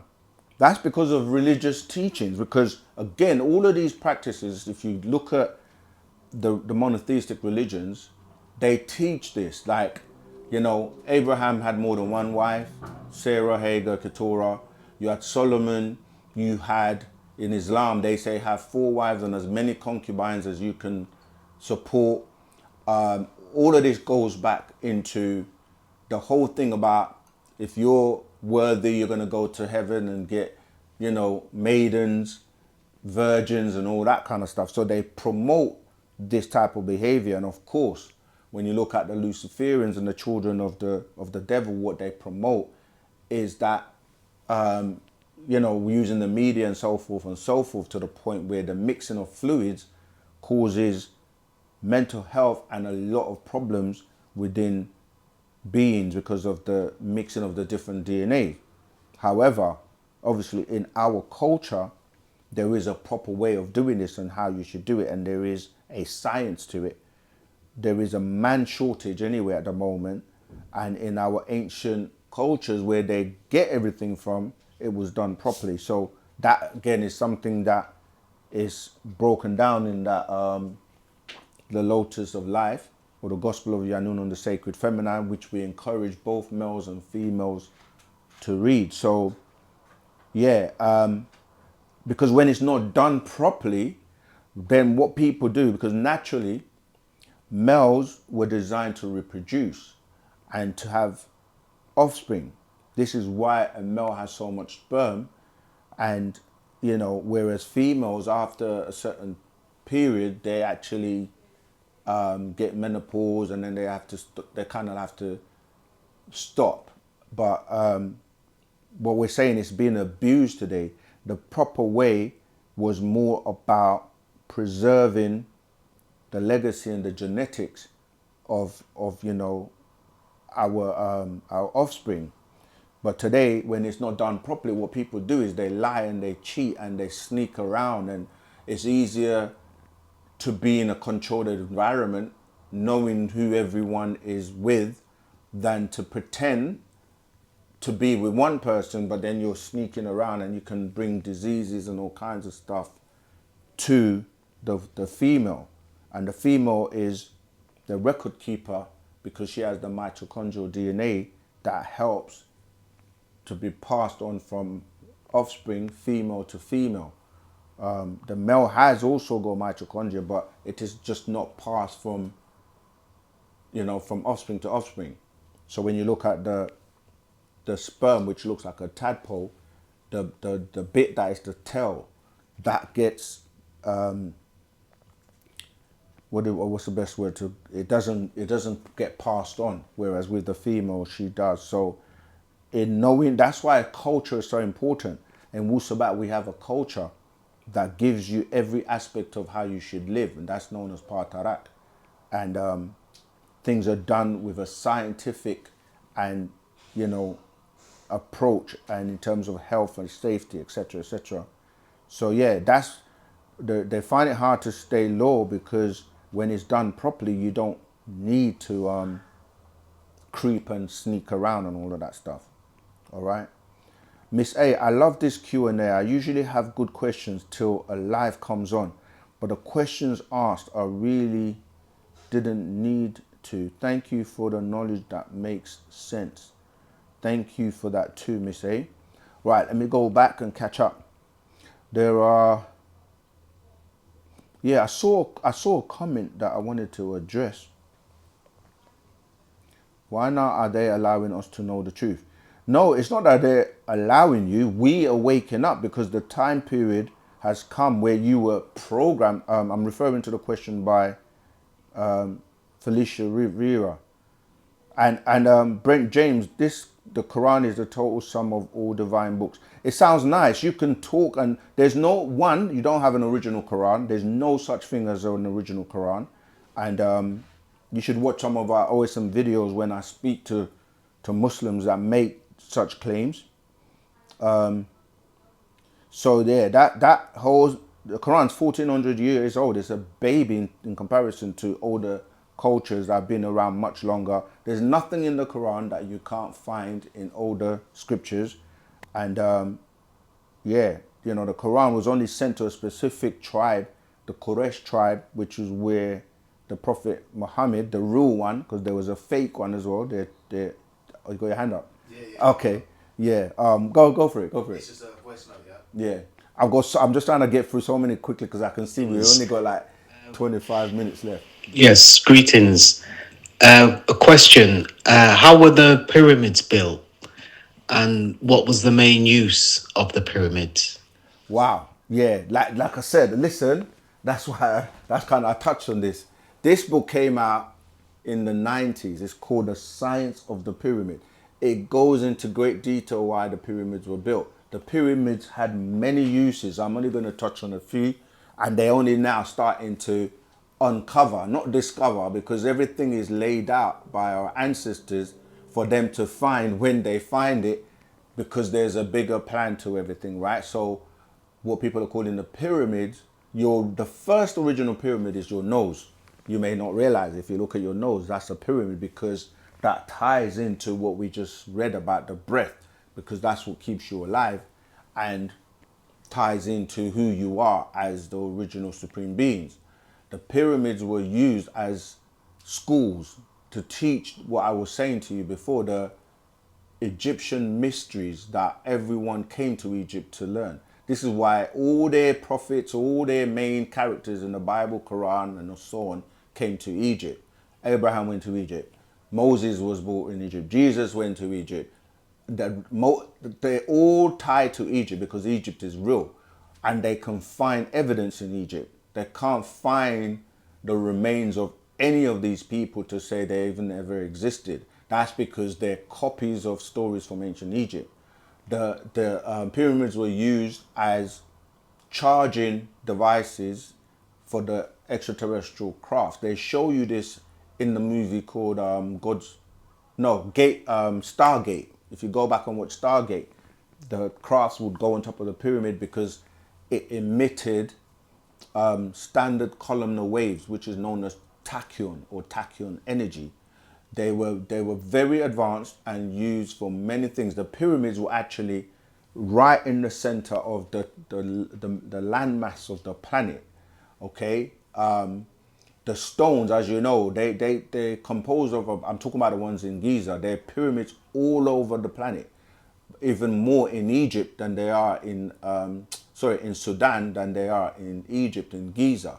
The reason the Giza plateau and the ones in Egypt are so significant, it's because they align with the star constellation of Orion to tell you how these beings come from there. Because when you look at how they were built and how they align perfectly, right, with the level of mathematics that was used to build them, they're still trying to figure it out. And it's because these beings were trying to tell you who they are, how great they were, and where they came from, which is the Orion star system, our ancestors. And then everyone else went to Egypt to study. Egypt is the cradle of all civilization. There are many books written on Egypt than on any other subject. You see, so there are so many reasons to the pyramids, and not all of the purpose or reason is going to be given out, because a lot of it they're still finding or discovering now. So, all right, let's keep going. That's just a little taste. If you can get hold of that book, and there are newer ones. In fact, that book was written. That's what I'm saying. Most of what people are saying today about the pyramids, it's all in there from the 90s that Dr. York put out. All right, so I'm gonna do quick fire because I want to get through a lot of questions. Yeah, the Quran is expired, Brent James. And when you say, Felicia, they're not allowing us, we're waking up, because it was programmed in our DNA to go off at a particular point when you hear the truth, and you get something called a DNA explosion. And yeah, this Allah stuff, I don't know why. Honestly, Brent James, if you love Allah and the Quran and all that so much, why are you here? Go and follow. You love it. That's you. That's for you. That's not for us. We deal with Wu-Sabat, and we way past the Bible and the Quran. Let's keep going to proper question. Mr. Spirituality. Just a bunch of information put together to explain other folks' information. Follow your heart. It will never lead you wrong. Yeah, because we are the first people on the planet Earth. So everybody got their information from us, but they watered it down and gave it back to you and don't really break it down or really overstand it. So we are going to clear it up, and that's what we've been doing. Let's keep going. Dreams build and repair individual reality. For some, part of it, if we're children of the sun, why were we originally green? Right, we're children of the sun. When you're saying the sun, you're dealing with this planet, and every environment you're in, right, will determine what you look like. And because we have now rusted in terms of when you go back to the original environment, you will see that we came out of the waters, right? And that we were depicted green because we had, like, now you're more copper tone or rusted because of the magnesium, right?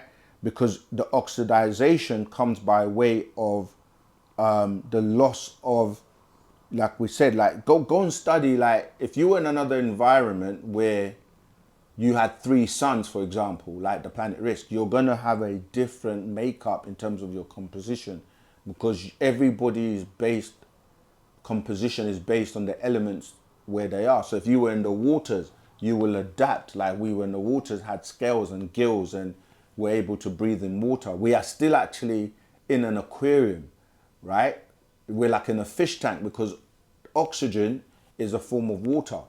We are tied into the reptilian nature because we have to drink water to hydrate. We bathe and shower, and we're always obsessed with being in water, or else we will start to have ashy skin and kind of go back to that reptilian nature.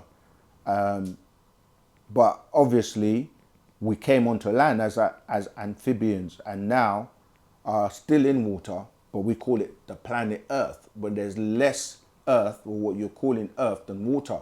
In fact, when you go deep into the seas, you're going to still have land underneath that is connected to all land, but there's more water. All right, I'm quick firing now, so I'm just shooting answers of the questions. Let's keep going. Let me read some proper questions, meaning that people that don't want to deviate us or distract us. But some of them I have to address, because this is how these 6 ether forces, they come in our forums and try to, people that are weak and are going to follow them, they want to take you back into the spell of religion. Religion is dying, man. No one goes to church or the mosque anymore. Not really. The people that are in there, they're looking for truth and will eventually find it by way of Wu-Sabat. All right, so you were originally green because of the environment you were in. Some of the beings in ancient Egypt you see are depicted with topaz and different colored skin because of where they're from. Okay, Inception is the alarm. Be aware of living in someone else's dream. Okay. WhatsApp don't have that app. It's a devil app. WhatsApp don't have that app. It's a devil app. If you're going to say that, then you might as well stop using every technology you can think of, because who are you calling the devil and who's actually producing the technology? Brent James, we're really not interested in your version of whatever it is you're trying to come with. We should teach people how to find themselves rather than subscribe to groups. Yeah, that sounds nice, but no man's an island, and love and unity and coming together is what, all the greatest minds teach. Division and segregation is the problem. Okay, Romeo again. Okay, we covered that already. We break it by putting man back in his home. You can't spell without Ra. Okay. The further you get from the source of information, the less. Yeah, but who's the source of the information? This is why we have to make sure this is what we do. We dissect everything. We want to know who wrote it, when, how, why, where's the evidence. That's what Wu-Sabat does. It gets you to question. Yeah, so you're right. We go back to the source, because the branches and the misinformation came from the source. So we go back to the source. We are the source. All right, I'm going to start skipping people that are just distracting us. Okay, let's go. The truth cannot be for it is known by none. The truth is known. Like, truth is truth. That's why someone was saying about how can you don't have to find. We accept truth no matter where it comes from, as long as it's the truth. And you can establish when something is a truth by testing and getting to the bottom of it. Don't give us some religion, some belief, and just have faith. Just follow me when you don't know where you're going. So we accept truth in everything, scientifically, historically, dealing with, anything you can look at in this world that deals with facts. That's what scientists do. They deal with the truth and facts and evidence. You don't go to court and swear to tell a lie and nothing but the lie. You swear to tell the truth and nothing but the truth. Evidence. It's evidence-based. Provide the evidence and we'll look at it.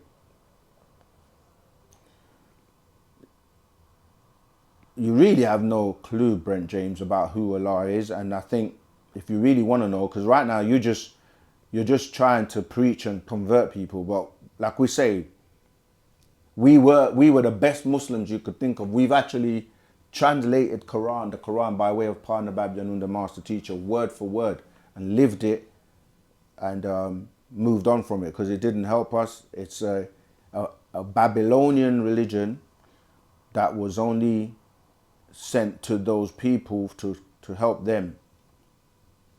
Okay, let's keep going. A lie can't be born without first truth. Okay, we got another caller coming. Caller, what's your name? Where you calling from? What's your question? Good day. Greetings, Rahubat. Wu-Sabat. Yeah, Rahubat. What's your name? Wu-Sabat. Yes. What's your name? Where you calling from? What's your question? Yes. This is the live program. Tour. Yes, it is. My name is Curtis. Is this second? Yes, it is. Tour. Tour. I am Anuki. Tua. I've been trying to get on to you. I have a gem to share with you. You have a pen and paper close by? You have a what to share with me? Yes. Am I live or am I not? You're live. Yeah, you're live.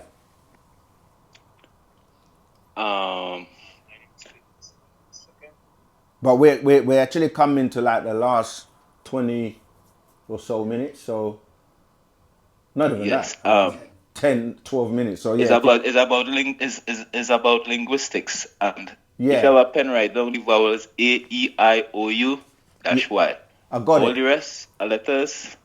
Yeah, those are the vowels. A, E, I'll I, O, explain U. it to you.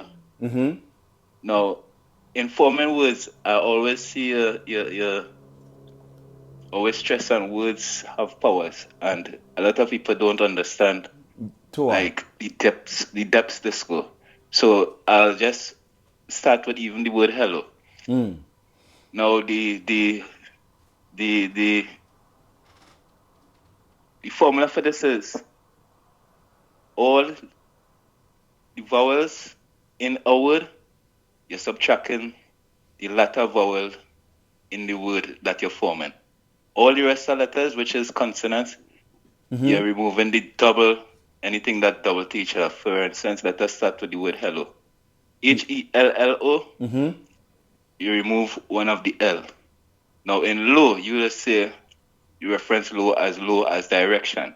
Low have a different meaning in the Bible. It means behold. And these people who form these things, do everything dyslexic. They're doing everything backwards. Yeah. So let us start with hell. H-E-L-L, you move the double L, one of the double L, you end up with H-E-L. Now the low, that low represent behold. So you're really saying behold hell.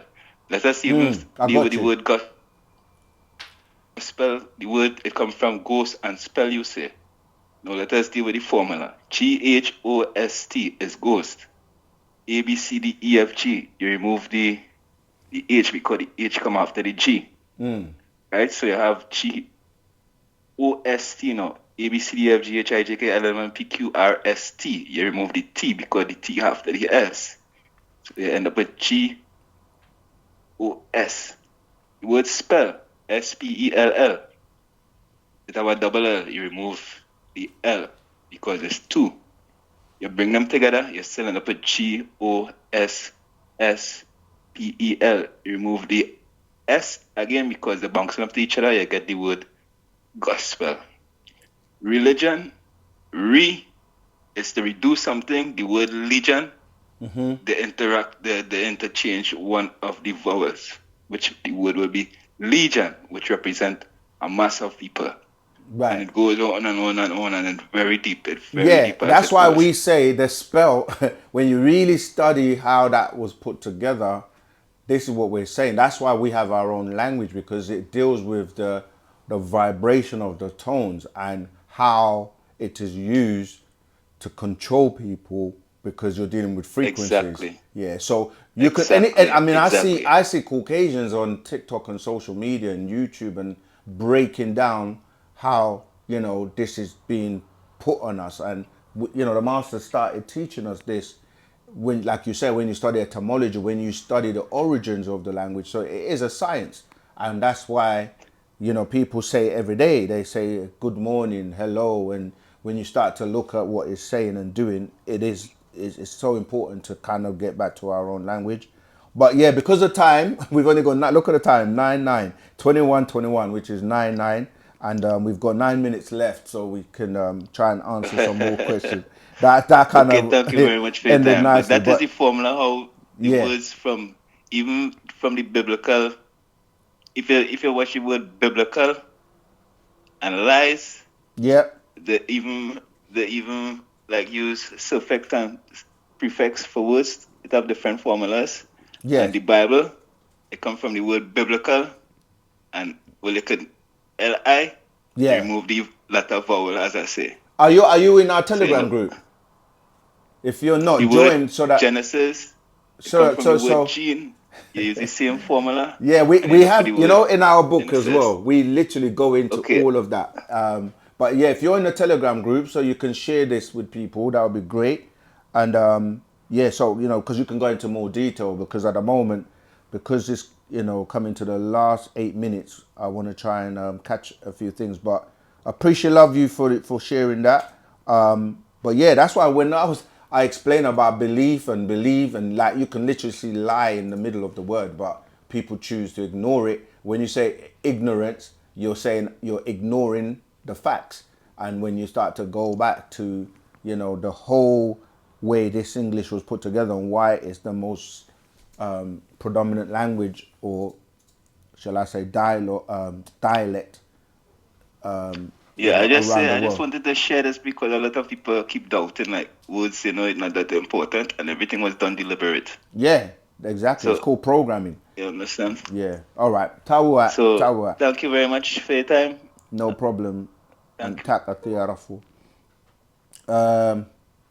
Right. I saw another question I wanted. Yeah. Maria. I'll say that again. Romeo donated again. Romeo, you're really showing us some love today. I have to answer your question, and I want to touch on what Maria says. Why do so many men always think about being with... No, I covered that one already. Which one are you looking at? There's another one, yeah? Yeah, just at the bottom. Oh, I meant before, why do men don't have control to be with only one woman? Why are we so weak? Because you were not designed that way. This is what I'm saying. It's different societies. I'm not saying you can't be with one woman. And, you know, you can choose to become what we call soulmates. And that was the whole purpose. If you were with a soulmate, you become a union of one. And so there is no need for that. But because of the misinformation and programming and the lack of knowledge of how to bind with your soulmate or to find and be with your soulmate, soulmates are born and they come together as one union. But now offspring come about by people like not understanding the science, yeah? The science of what's going on, why you're coming together. It's frivolous. It's just like people just having sex for the sake of it.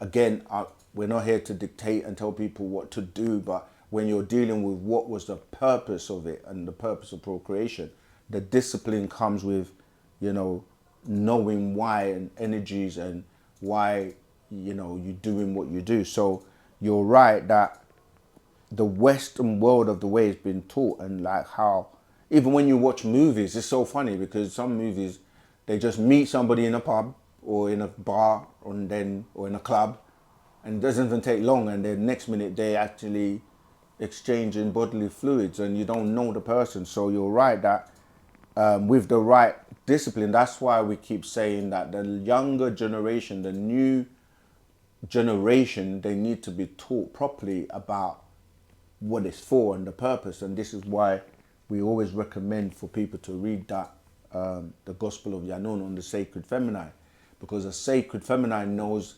that, you know, there's nothing wrong with abstaining and being what they call a virgin, but we can go into that another time. But and the male as well, so that you save yourself to come together with the right intentions and so forth. But yeah, that's part of the society we live in. But again, that's not in our culture and how we did things. So it's kind of, you know, back to front in terms of different cultures and societies. They teach about, you know, that the Western world were the one that coined and pushed this one man, one woman because of the population control and certain things. But that's a big subject that we can look at and go into when we have more time. Anuki checking in. Oh, Pharaoh, Halo, Rahul back. Let me see if there's anything else that's actually the the satisfaction of women need discipline and semen retention best in the Bible. Okay. All right. So there's no better teaching than the master teacher. Free Dr. York. OSM Vision has great student teachers. Thank you all. That's from Leonard Hand. Thank you. Yeah, it's about what works in your life, and people can talk all they like because you have a lot of talking heads and you have a lot of talkers, but we live Wu-Sabat every day and transforming people's lives. The master teacher has been transforming people's lives for so long, and people testify it works. It's better than anything else on the planet.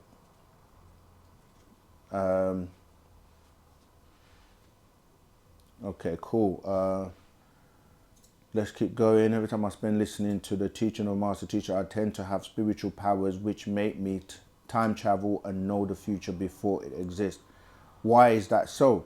Because you're in tune, and that's what we're saying, that as a divine being, as a supreme being, once you get in tune and start to know who you really are and your powers, you're able to do many things. Yeah, thanks Jason Mason. Genetic Kiss. People need to read that to know and or fully understand, get to know and fully understand what it means to mix your DNA with others and to mix your fluids. Can a woman also have multiple mates?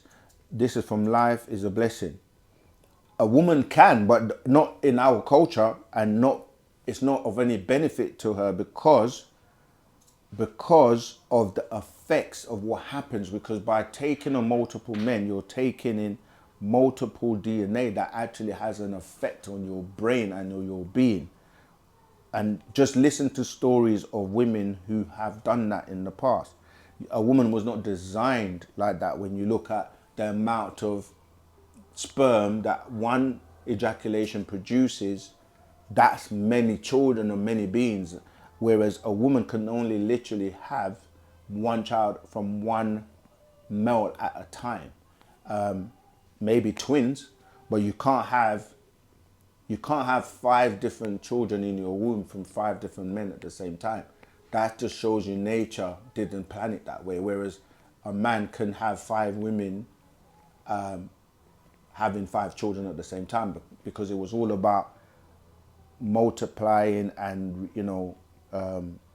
But yeah, as I said, it's a very sensitive subject because people have been westernized and they look at polygyny as, you know, a foreign thing. But yet in the same Bibles and Quran, they teach you about having multiple partners or multiple wives in a controlled environment when it's done properly, because it's about the future. Now you have infertility and you have low sperm counts where beings, the Europeans specifically, are now becoming extinct because of the low sperm count.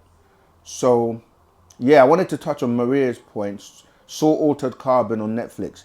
It helped to conceptualize the master's teachings. Are the master teaching and his student teaching the only ETs teaching truth with the same motives? That's such an interesting point, might be the one we have to end on. So there are many people teaching out there. You have all types of like beings from Pleiades, beings from Aldebaran, all types of beings on the planet teaching.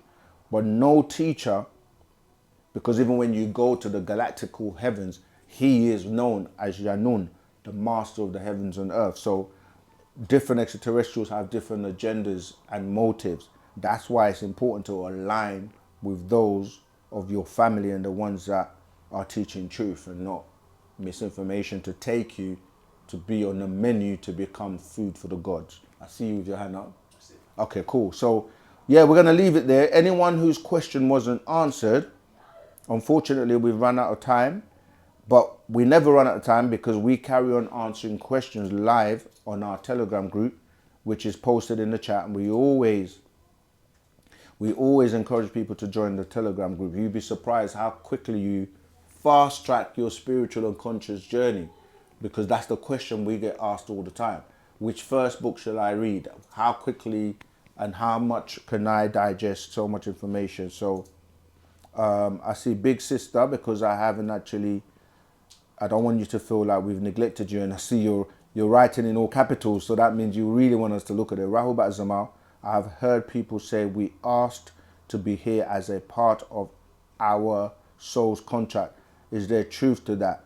Yes, there is, but not all of us. Some of us were cast down here, or some of us are trapped down here and don't know the way. So yes, we chose to come here when we came down, but this is for us to learn and to what's the word? Graduate or kind of learn the lessons or fulfill our purpose so that we can go back. So on that note, I'm gonna say Tawukum, which means thank you all for tuning in. This is the only channel to be on, and this is the best channel to be on a Tuesday, 7 p.m, where we go live and answer your questions. We also have live classes every Saturday, and you can tune in via Zoom and Clubhouse from anywhere in the world. We do this every day. You know, this is what we do to help break the spell of Leviathan, the spell of Kingu, the spell of sleep, and the religious spell that has our people so much in bondage. All right, Wadu, till next week.